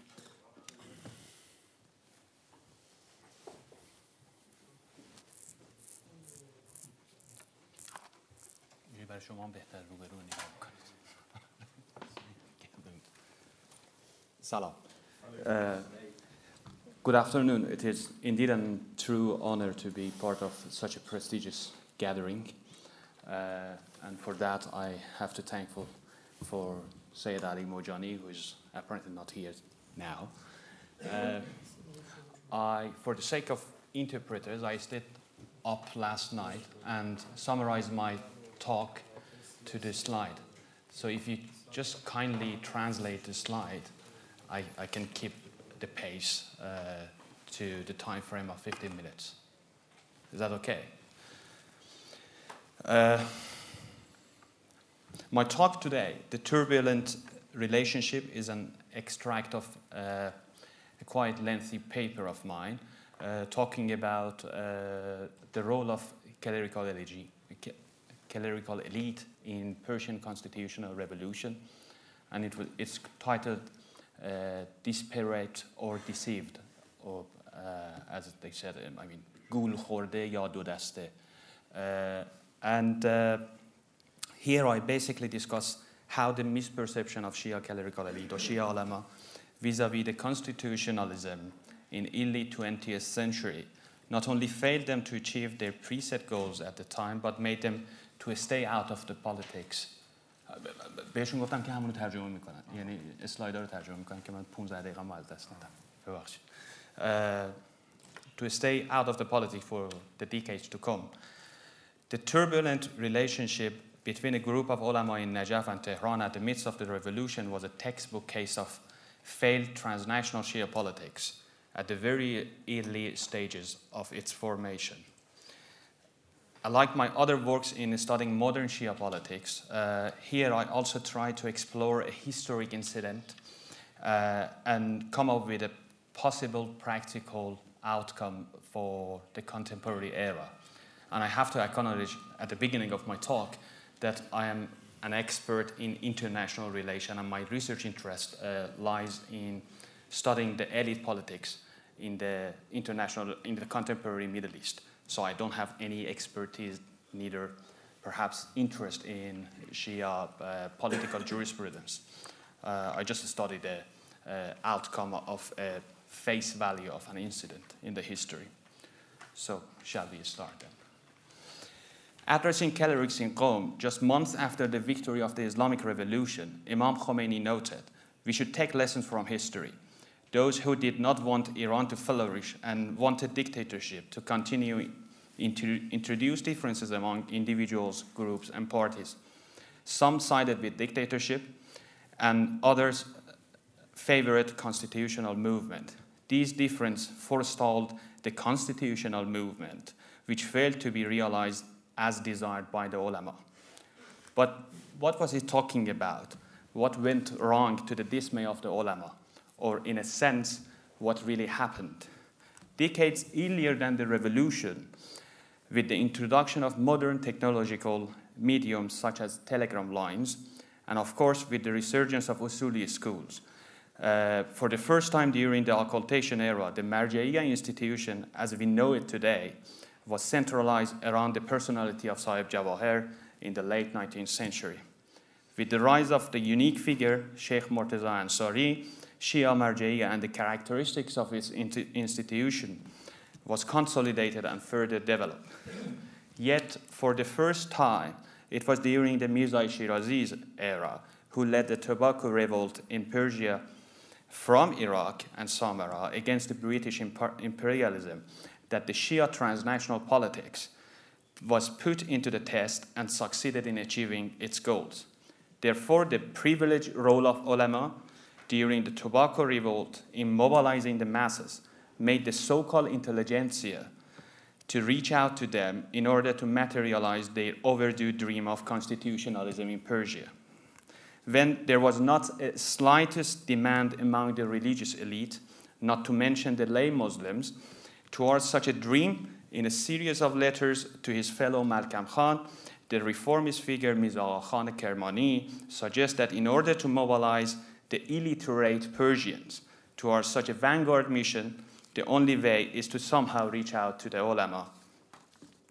It was in such a context that in late 1905, a group of ulama in Persia engaged in a series of demonstrations and demanded the establishment of House of Justice or Adalat Khane that would address grievances of citizens. As a matter of fact, in contrary to the common understanding, especially in Western scholarly works, at least at its earliest stages, Shia ulama never thought of constitutionalism, neither demanded the establishment of the parliament in Persia. When, despite the early promises of the monarch, the court didn't take public's demand seriously, opposition groups formed again, while the high-profile ulama, so at the time we had two set of opposition groups at the same time, while the high-profile ulama migrated to Qom and took refuge at its holy shrine, the mainly secular forces protested at the British embassy in Tehran. In understanding the role of ulama during the Persian constitutional revolution, this incident has the most crucial importance. For the first time since the formation of the movement, the plea for establishment of a House of Justice suddenly was replaced by the demand for constitutionalism and foundation of a consultative parliament, a transformation for which the secular reformists played an undeniable role. Addressing the protesters' demand, Muzaffaruddin Shah issued a royal decree and agreed to the establishment of a majlis constituted by a selection of elites on August 5, 1906. As the decree didn't mention the right of people, protesters asked for another royal decree, which was issued 2 days later on August 7, confirming the establishment of the Islamic Consultative Parliament. Upon the receipt of this royal decree, refuged ulama in Qom agreed to come back to Tehran. Yet, as Nazim al-Islam Kermani notes, the secular forces at the British embassy rejected this second version as well, and without notifying the ulama in Qom, asked for the third revised decree, issued 2 days later on August 9, within which the term, and that's the original issue which is referred in by historians nowadays, within which the term Islamic Majlis was substituted with National Majlis. Interestingly enough, the ulama seized their sanctuary in Qom in response to the second version, to be notified about the existence of a third decree only after they arrived Tehran. With the formation of Majlis, the ulama of Tehran, among them the prestigious student of Mirza Shirazi, Sheikh Fazlullah Nuri, supported the idea of limited monarchy and tried their best to address the new context and to lead the trend in a way which would guarantee the perseverance of the Islamic values. Their endeavors resembled in a series of discussions at the newly established parliament through the course of drafting the supplement of the constitutional law, especially for the Sheikh and his somehow fundamentalist personality in its true meaning. The ratification of a second amendment known as the Perpetual Alzheimer or Madde Abadiyeh had the greatest importance towards the ulama's common goal. The article read as follows. So that's the second amendment of the Persian constitution. I'm not going to read through that for the sake of time.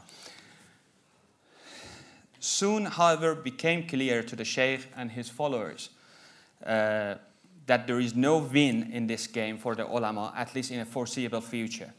As the history unfolded later, the principles laid down by this article has never implemented properly. On the other hand, the few elected MPs sacrificed expediency in favor of their radical opinions, struggling for unconditional justice and secular social equality for a society which was clearly not ready to accept these rapid changes. These suspicious political maneuvers not only alienated group of ulama, but also alerted the new Qajar monarch Muhammad Ali Shah. So when in June 1908 an assassination plot against him was failed, the Shah ordered the bombardment of the parliament and crushed down the constitutionalists. Scores of them took refuge at the British embassy in Tehran. The role of, and that's another interesting point in the history, that the role of Britain in safeguarding the anti-monarchy forces and Russian role in supporting the autocratic monarch, both just months after the 1907 Anglo-Russo agreement over Persia, are all part of a broader scenario within which no interest was reserved for neither ulama nor the constitutionalist. With the commencement of what is known in history as the minor tyranny era, the so-called constitutionalist ulama of Najaf became actively engaged in politics to support their followers in Persia. At the time, they were not only worried for the Shah's arbitrary rule, but were also alerted about the threat of foreign sovereignty over an abode of Islam. Therefore, when the Shah sent a letter to the ulama of Najaf stating that he had to shut down the majlis as per his fear of abolition of the sacred religion of the Prophet, the ulama responded, "His Highness must consider thoroughly what has been done to the Persians and Persia. You, as a Muslim ruler, should not have used your position to dismantle the principles of Islam. God willing, you will stop undermining the religion and the rights of the nation, and thus we would not have to take any further action."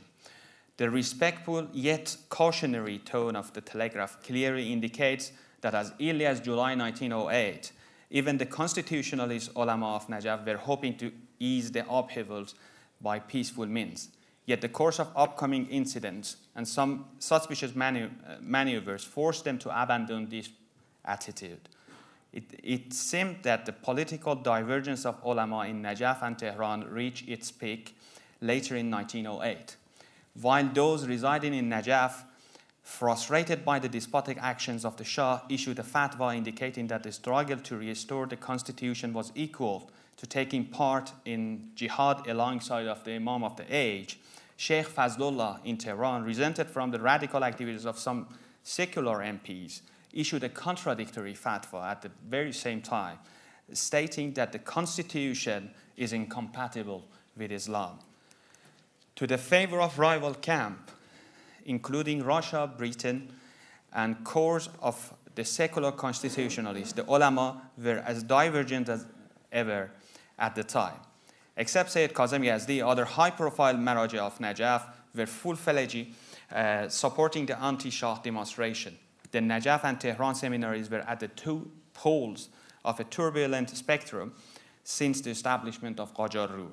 Their relevant political postures clearly confirm that the ulama had different perception concerning the basic meaning of the concept of constitutionalism.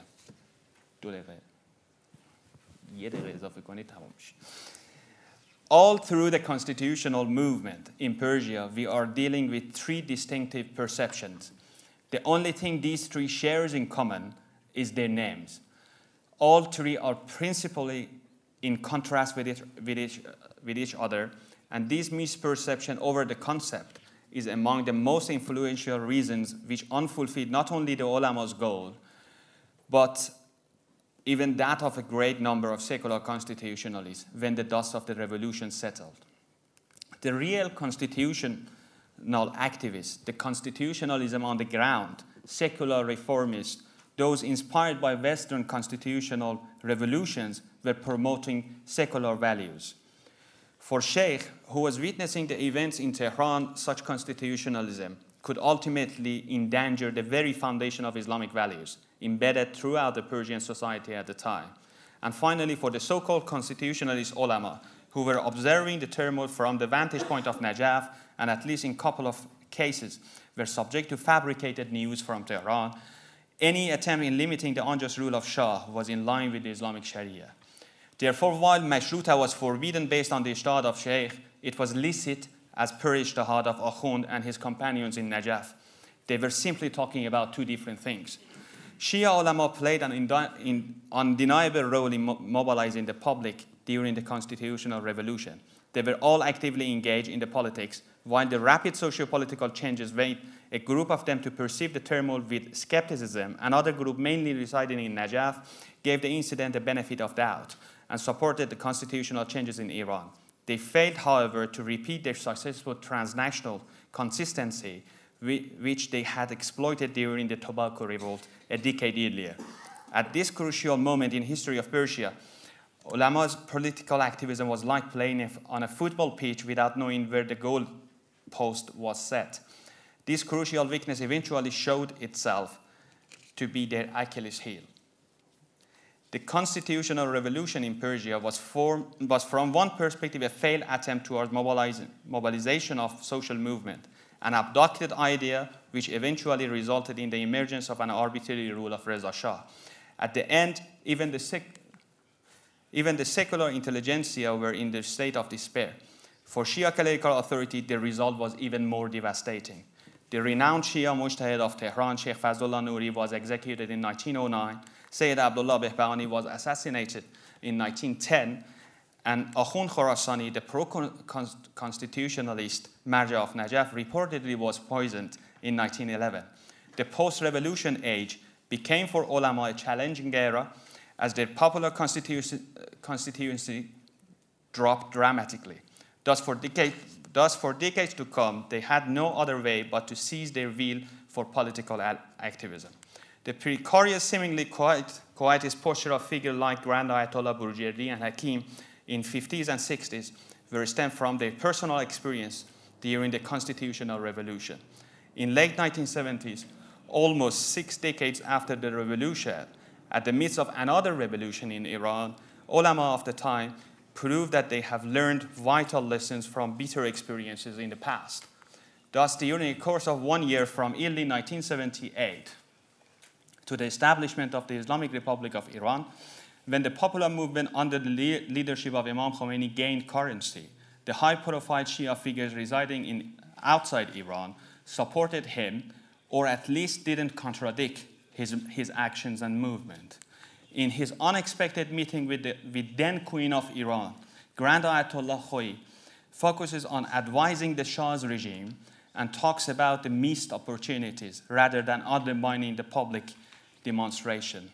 Or in another case, Imam Musa Sadr of Lebanon, just the day before his unreturned trip to Libya, publishes an op-ed in Le Monde and describes the movement of Imam Khomeini as the call of prophets, which should be heard by all faithful citizens of the modern world.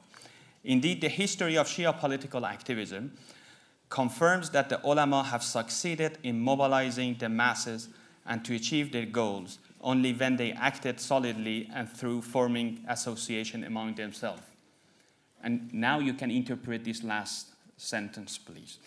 And today, for them to lessen the so-called widening gap with the public in order to tackle the ever-rising threat to their authority and social effectiveness, it seems that the last resort is to put the phony differences aside and to form a solid, homogeneous transnational association. Thank you very much.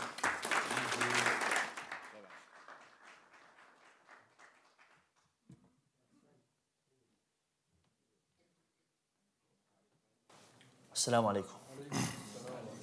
بسم الله الرحمن الرحيم. الحمد لله رب العالمين وصلى الله تعالى على سيدنا ونبينا محمد وعلى آل بيته الطيبين الطاهرين وصحبه المنتجبين. اللهم صل على محمد وعلى محمد.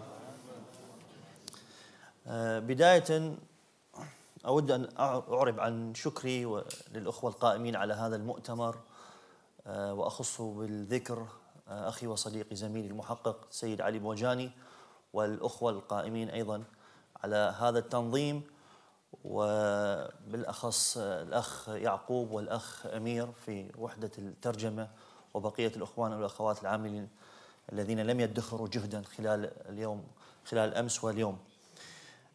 Unfortunately, there's no translation from Arabic. Therefore, I have to use my bad English to present my presentation, and I hope to do the best, like my colleague, and I don't think so. Basra is the first center of civilization and thought in Islam. The city was founded during the reign of Caliph Omar in 14A after Hijrah by the leader Utbah bin Ghazwan. He was soon appointed governor of Basra by the Caliph Omar. In the course of history, the site of the city has changed somewhat, and we distinguish between the old Basra, marked today by the town of Zubair, and the new Basra founded in the 18th century near the grave invisible of Mullah Sadra. Al-Basra was a great intellectual center. Arabic grammar, this is a new map of Basra. Arabic grammar was born in Basra Mosque by Abu al-Aswad Du'ali, who was close companion of Imam Ali ibn Abi Talib, and he was the first to place consonant point and vowel pointing markings on Arabic letters to clearly identify them.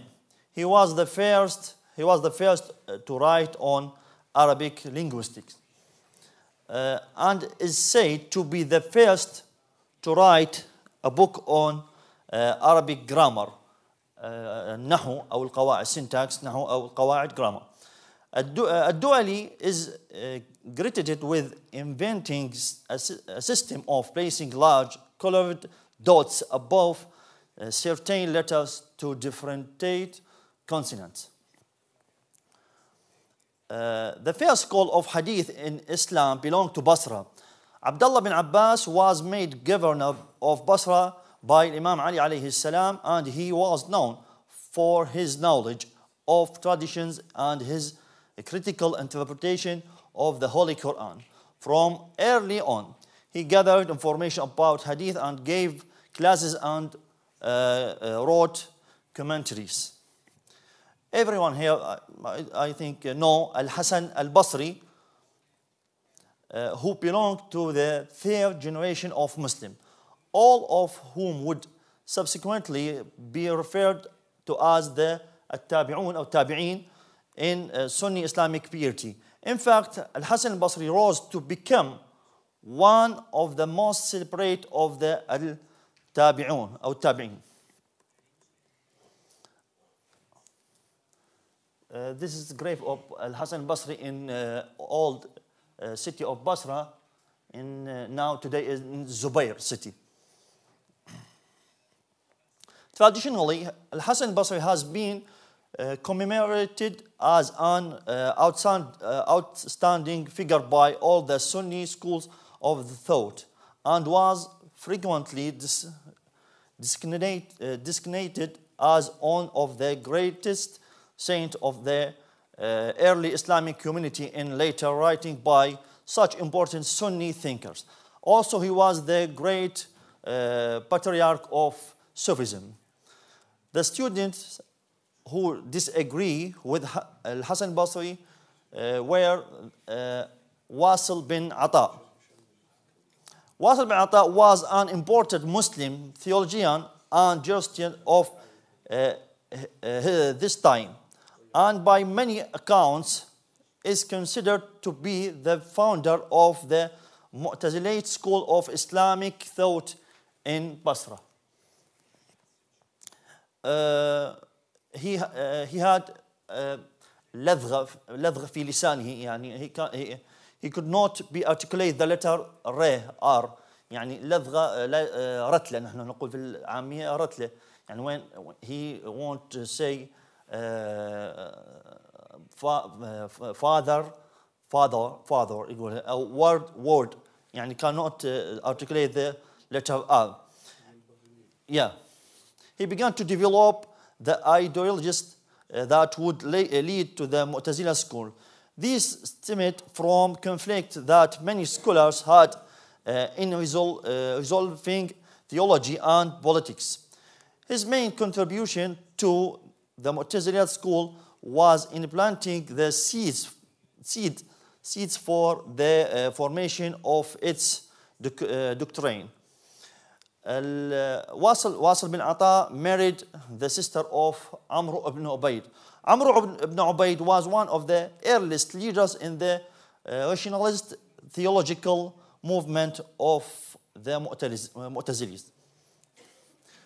In fact, there are many of famous scholars lived in Basra, like Al-Asma'i. Al-Asma'i, who wrote many works, chiefly on the horse, Kitab al-Khayl, on the camel, Kitab al-Ibil, on the wild animals, Kitab al-Wuhush, on the sheep, Kitab al-Shat, and also on the making of man, Kitab Khalq al-Insan. The latter shows that the Muslims quite earlier on already had considerable knowledge of human anatomy. All these scholars represented the development of the Basra school of thought, and there are many in various fields of knowledge, like Al-Jahid, Ibn Sirin, Ibn al-Haytham, Khalil bin Ahmed al-Farahidi, Ibn Durayd, Saybawayh, Ibn al-Tayyib al-Baqillani, and many of scholars in Basra school. Shortly and finally, this is I would like to visit Basra today to see the development and thought and in our centers of knowledge, particularly University of Basra, and this is Basra today. Hope to visit us, and you're welcome in our city. Thank you.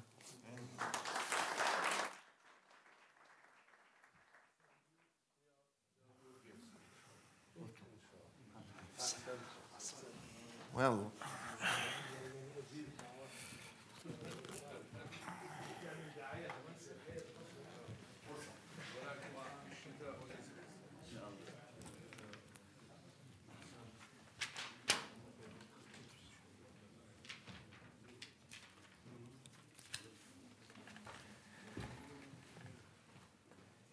any question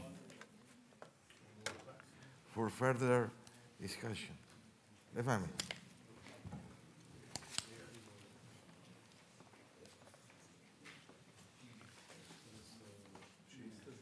Mr. Badavi. He left. He's run away.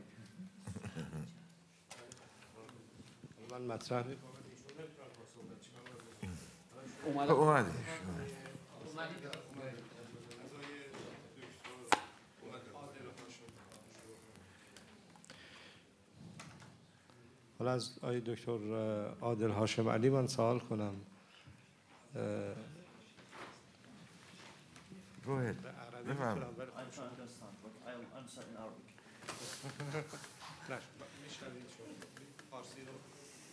گوشی رو داشته باشید.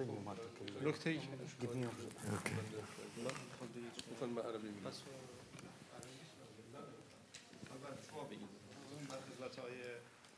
دکتر بداوی این رو سوال میکنم، بعد آیه سوالشون رو میکنن از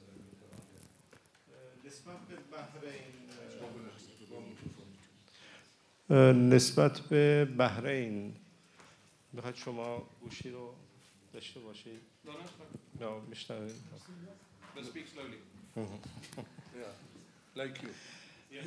خب با تذکر شما و مقاله شما تو این مجموعه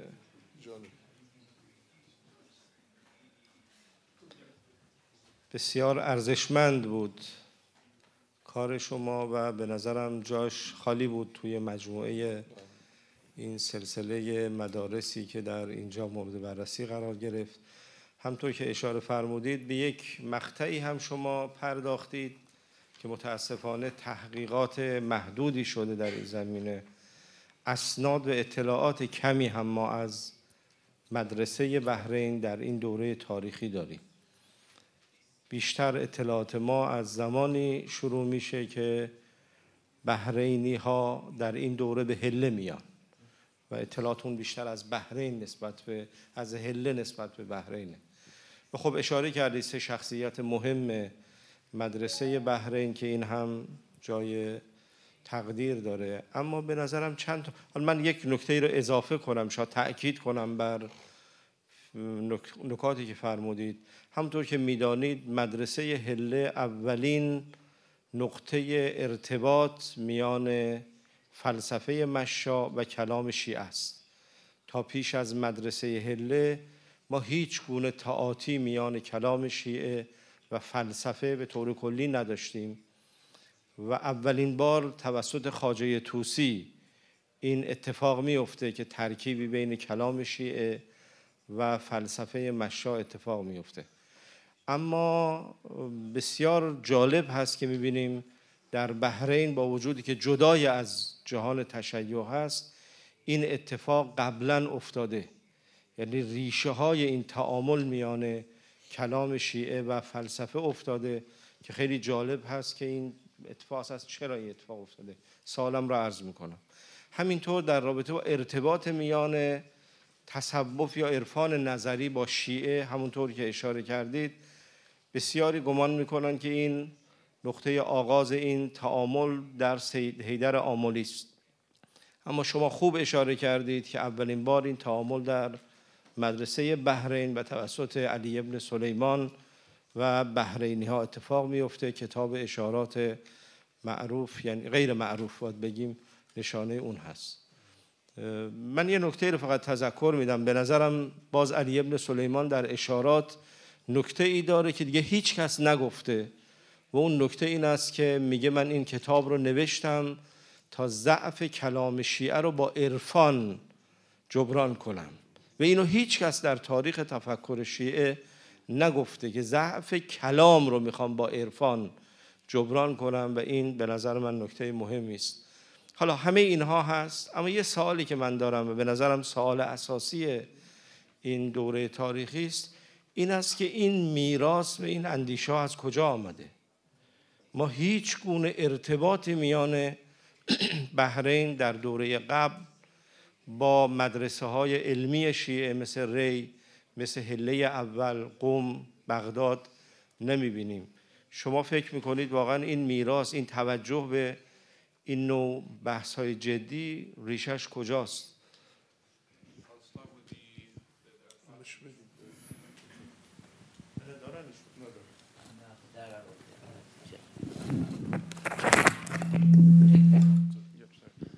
There's a lot in that.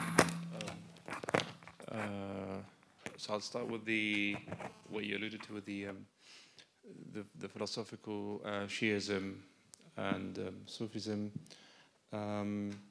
Obviously, I have also looked at Haider Ali, and one of the things I've tried to do is build an intellectual genealogy of Haider Ali's turn to mysticism, because again, speaking of these important epochs in Shia intellectual history, people often assume that with Haider Ali we have the first turn in Shia Islam towards things mystical. He's the first, of course, to appropriate supposedly Akbarian metaphysics. I haven't been able to determine, of course, if Haider Ali had read the philosophers of Bahrain or the thinkers of Bahrain. So I'm trying to remember your question. what was the gist about? Is that the gist of philosophical Sufism? Because I can't remember all his questions. He asked about the root of... Yep. So, Of Bahrainis. Yes. Yeah, that's I was coming to it because with Haider Amali, it can be traced back to Ibn Arabi. But when we come to the scholars of Bahrain, if you go through the ijazas, you don't really see any evidence that they studied mysticism with a Shi'i thinker in that period, not even a Shi'i thinker within that milieu.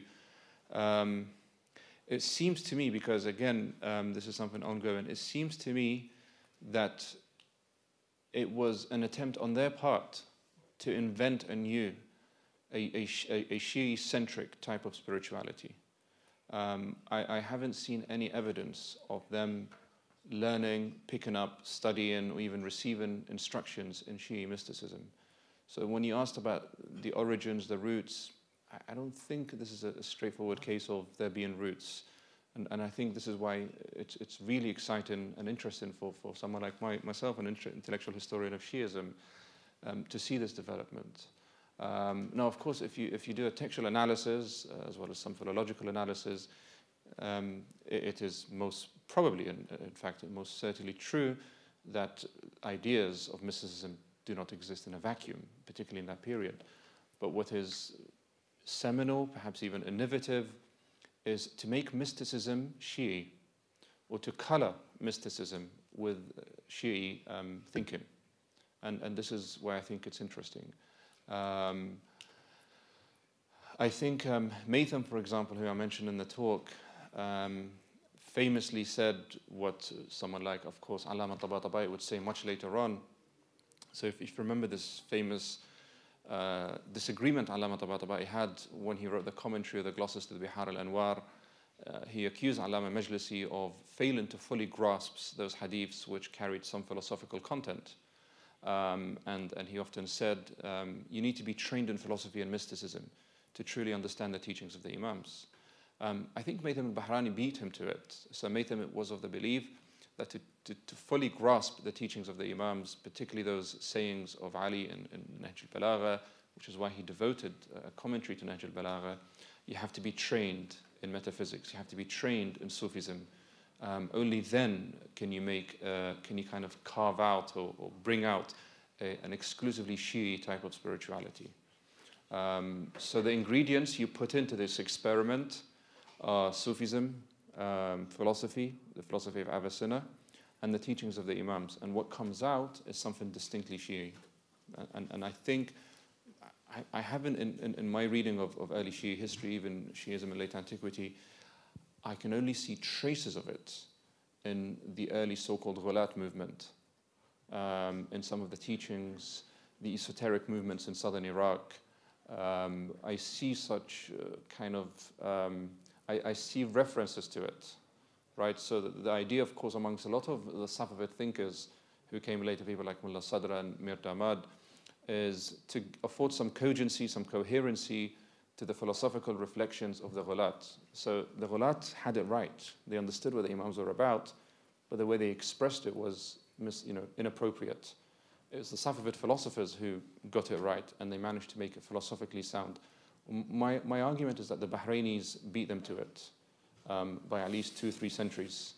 And of course, the debate, and of course, where's Edward? He's not here. The debate is, you can even, the ideas picked up by the Ghulat, you can contextualize them to religiosities or spiritualities of late antique Middle East. Yeah.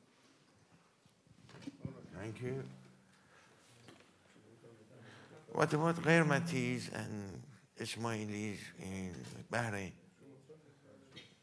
Well, obviously, the Ghairmatis had a presence in Bahrain, and they did things which did not earn them any favors with the locals. And for a while, of course, the Imami thinkers were very wary of openly expressing their Shi'ism or their allegiances to Shi'ism, because any kind of commitment to broad Shi'i ideas were often vilified and described in derogatory terms. So that whichever type of Shia you were, whether you were Imami, Zaydi, you were often accused of being an Ismaili or a Batini. And this is, in my view, one of the reasons why Imamis were, particularly people like the Bahraini philosophers, and then later in Shiraz, and then of course in Isfahan, were very cautious and deliberate to invent a new type of Shia spirituality and metaphysics that was different to the Ismailis.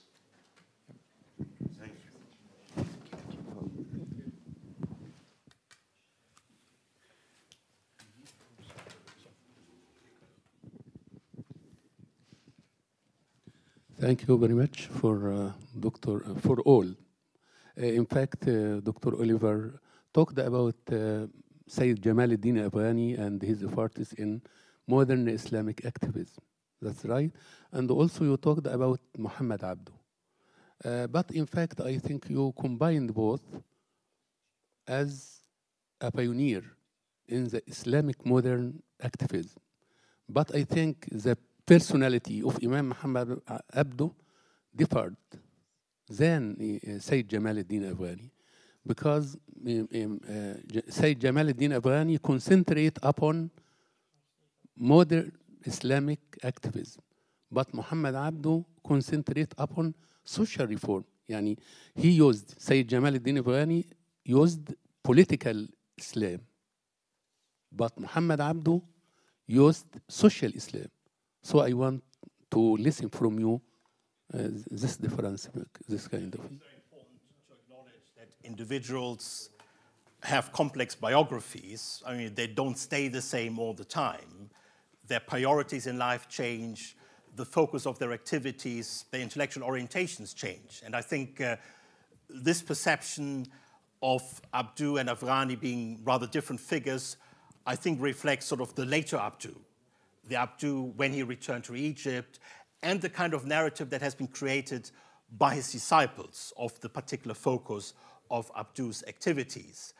I think when we talk about the 15 years, when Abdu and Afghani worked together, when Abdu was Afghani's student, and when they were together in exile in Paris, for example, I think it's actually quite difficult to separate both figures.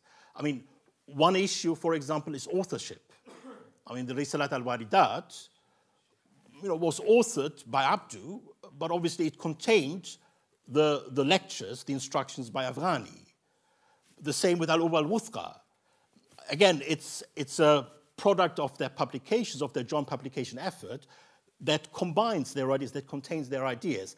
But I would be very cautious to just take one particular narrative around Abdu that reflects sort of his priorities later in his life as sort of having been there throughout his life. I think what happened with Abdu was a certain alienation from Afghani and a certain disillusionment with the kind of erratic nature of Afghani's political activism. But when he was an associate with him, I think the difference were not there. I think Abdu changed his priorities. And you're right, he's focused more on social reform. And again, he accepted colonialism as a reality and said, well, that's what we are, and it's hopefully not going to be permanent, but we need to work within this political context. We can't fight against it. It's futile. And I think, we have similar narratives among other reformers who might have initially resisted being politically very active, but realized that, resistance, political, military resistance, or anything like that towards European imperialism is futile. So let's focus on other things to ensure that our societies are modernized. But I think it's very important to acknowledge that biographies are complex, there are breaks in biographies, and people change.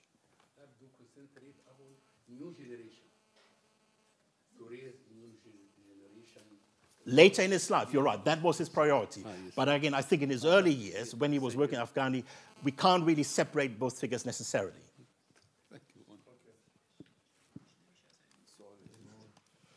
اجازه هست بپرسم نسبت به دکتر عادل هاشم علی سوال این است که خب شما به مدرسه بصره پرداختید و خوب بود که این هم یادآوری شد، ولی با توجه به موضوع کلی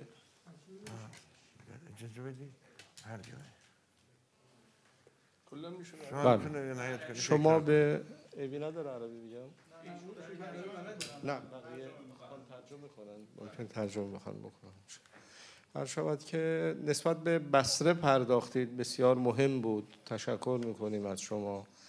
اما با توجه به موضوع نشست که طبعا باید تعامل میان مدرسه فکری بصره با شیعه گفته میشد، خوب بود این بخش رو شما برجسته میکردید که اتفاقا این بخش از بعد از این دو شخصیت واصل و عمرو بن عبید شروع میشه، یعنی از شاگردان اینها، از ابوالهذیل علاف، ارتباط و تعامل میان بصره معتزلی و کوفه شیعی آغاز میشه. گفتگوهای اینا با هم دیگه دارند، مناظراتی دارند، رساله هایی تبادل میکنن با هم دیگه که گزارش اینا بسیار مهمه، مخصوصا ارتباط میان ابوالهذیل با هشام بن حکم، مناظرات نظام ابراهیم بن سیار نظام معتزلی با هشام بن حکم که اینا آثارش باقی مونده، الان مقاطعی از این آثار هنوز هست. این خیلی جالب میتونست باشه و به نظر من جا دارد که حتما از تالی دنبال کنید، به خصوص اوج این تعامل که محصول مدارس فکری شیعه که بغداد هست و سید مرتضی و مجموعه کل میراث بصره که در اختیار قاضی عبدالجبار معتزلی است. اون نقطه اوج تعامل میان مدرسه فکری معتزله و مدرسه شیعه در این دوره اتفاق میفته. به نظرم اگر از اینها بحث بشه خیلی تناسب داره با بحث ما. و این نکته را من فقط اضافه کنم، همطور که اشاره کردن آیه دکتر محمد شهاد که از تعامل صحبت کنیم، به نظرم یکی از نمودهای جالب تاریخی در تعامل میان شیعه و سنی تعامل بین بصره و کوفه است که این دو اندیشه خیلی با هم دیگه تعامل کردن، هم نقد کردن، هم گرفتن، اقتباس کردن بسیاری از اندیشه ها رو. به نظرم میتونه تا موضوع جالبی باشه برای گفتگوی بین مذاهب اسلامی.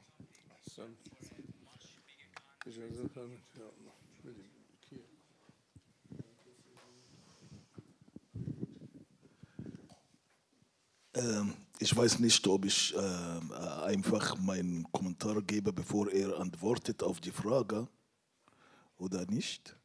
Aber eine Bemerkung nur.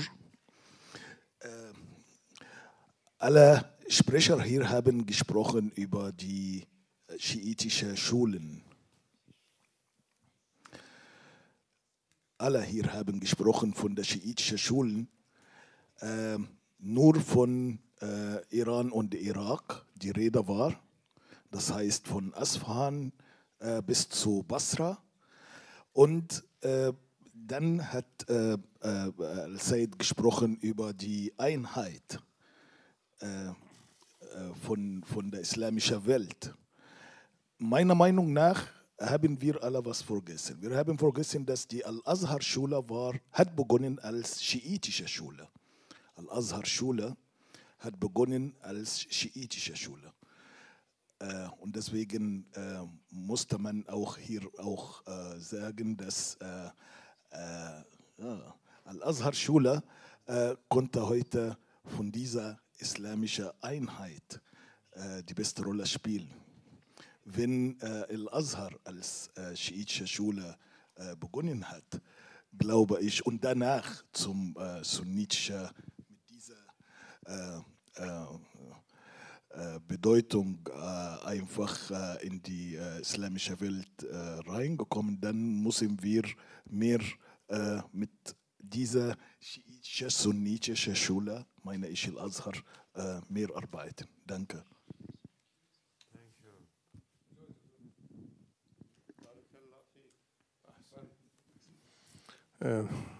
اولا خدا قوت عرض میکنیم خدمت عزیزانی که زحمت کشیدن و امیدوارم خداوند متعال توفیق بده به عزیزان بیشتر به این مطالب بپردازن. البته حوزه ها متعدد بوده، یعنی ما هندوستان اگر ببینیم زمان قدیم حوزه‌های بزرگی داشت و همچنین حلب، اگر به اصطلاح دقت کنیم و عنوان این جلسه هم همین بود و در واقع اون پراکندگی که در به اصطلاح حوزه‌های تشیع بود علتهای مختلفی بود. اگر به این مطلب هم پرداخته میشد خوب می بود. و البته من در تایید فرمایش حاج آقای سبحانی در رابطه با برادرمون جناب آقای دکتر عادل صحبت کنم. تقریبا اون جایگاه مدرسه شیعی در بصره بهش اشاره نشده. یعنی ما خیال نکنیم در بصره حوزه، یعنی تقریبا حالا ولو این که یه جای کوچیک ولو یه مقدار خیلی حجیمی هم نباشه به این اشاره نشده و بوده. و همچنین من یه نکته‌ای میخواستم اشاره کنم، چون موضوع اینجا در رابطه با شیعه و نگاه عرض کنم نگاه تشیع به جهان امروز و جهان مدرن، ما این در واقع من احساس میکنم سه نکته یا سه چیز خطر به اصطلاح متوجه فکر و فرهنگ تشیع هست که هم افراط و هم تفرید و هم اعتدال. هر ستاش برای ما خطره، یعنی حتی اعتدال هم خطره. حالا ممکنه بعضی ها نپذیرن عرض بنده رو، چون میدونید هر کس به چیز خودش و گرایش های خودش و نگرش خودش این عناوین، یعنی این عناوین سگانه رو تفسیر میکنن و ما باید یک حد و مرزی برای این سه عنوان قرار بدیم.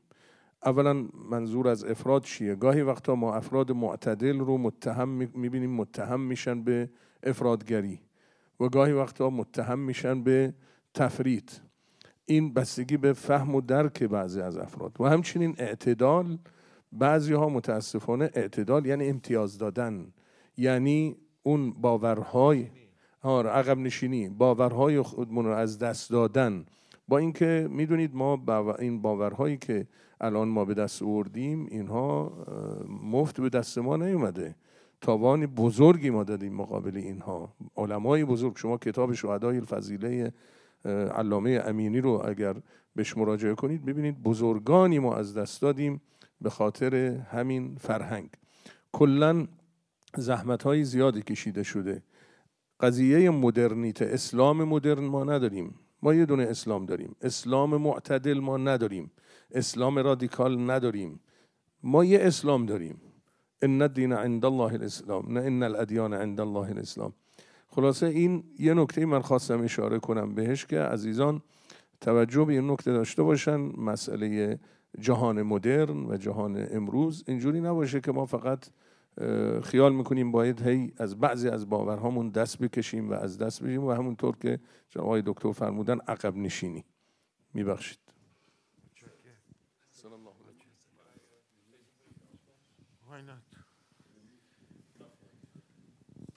Thank you. I of course admire your take to kind of bring some unity and coherency. But I have to say this: our job as historians is not to push for Islamic unity. Our job as researchers and scholars in the field is not to do what the politicians should be doing, or the traditional clergymen. And of course, in our job, we have to use these categorizations. We cannot be without them. So we have to use categorizations such as modern Islam, Shia Islam, Sunni Islam. This is the only way we can account for the plurality and the historical idiosyncrasies. I often see in these gatherings, as wonderful as they are, this heavy political duty burden placed upon us. This heavy political duty placed upon the historian or the scholar of Islam, which really is not his or her business. And you know, so when I do my research, I don't think is this going to upset the pious Sunni or the pious Shi'i. I do my research, and it's up to the kind of the mainstream to interpret it how they wish. I think that's just important for us to say. But thank you so much. دیگه وقتی نداریم ما. آقای موجانی میخواد یک صحبتی رو بکنه با دوستان. آره. خب خسته نباشید. جلسه رو برای بریک کوتاه 15 دقیقه‌ای تعطیل میکنیم. بله پاوزه. بعد عرض کنم خدمت شما برمیگردیم. قرار هستش که به چند نفر از نویسندگان و پژوهشگران حوزه ادبیات آلمانی جایزه هایی که اختصاص داده شده در رابطه با دبیرخانه جهانی کتاب سال ایران اعطا بشه و همینطور رایزنی فرهنگی هر سال یک جایزه ای رو داره به مبلغ 5000 یورو که اعطا میکنه به بهترین پژوهش انتشار یافته سال قبل در حوزه زبان و ادبیات آلمانی که ارتباط با ایران، اسلام و یا تشیع داشته باشه. تا دوستان ما آماده بشن شما همین فرصت رو دارید که یا صرف دخان بکنید آقای دکتر کاظمبیکی یا یه چای یا قهوه ای رو میل بفرمایید. سپاسگزارم. من اجازه بدید یه جمله ای هم تشکر بکنم چون این آخرین جلسه ما بود. تشکر واقعا بکنم از همکاران خوبی که تو این مدت همراهی کردن با ما. جناب آقای عباسی معاون بنده، کارشناسان رایزنی جناب آقای طریقت، جناب آقای کلیس، سرکار خانم گرکم که با ما واقعا همراهی و مساعدت داشتن. این برنامه حاصل فعالیت همه این دوستان بود. بخش اجرایی هم جناب آقای گلپروران، خیلی قدردانشون هستم و محبت شما که پذیرفتید دعوت 2 روزه ما رو. سپاسگزارم.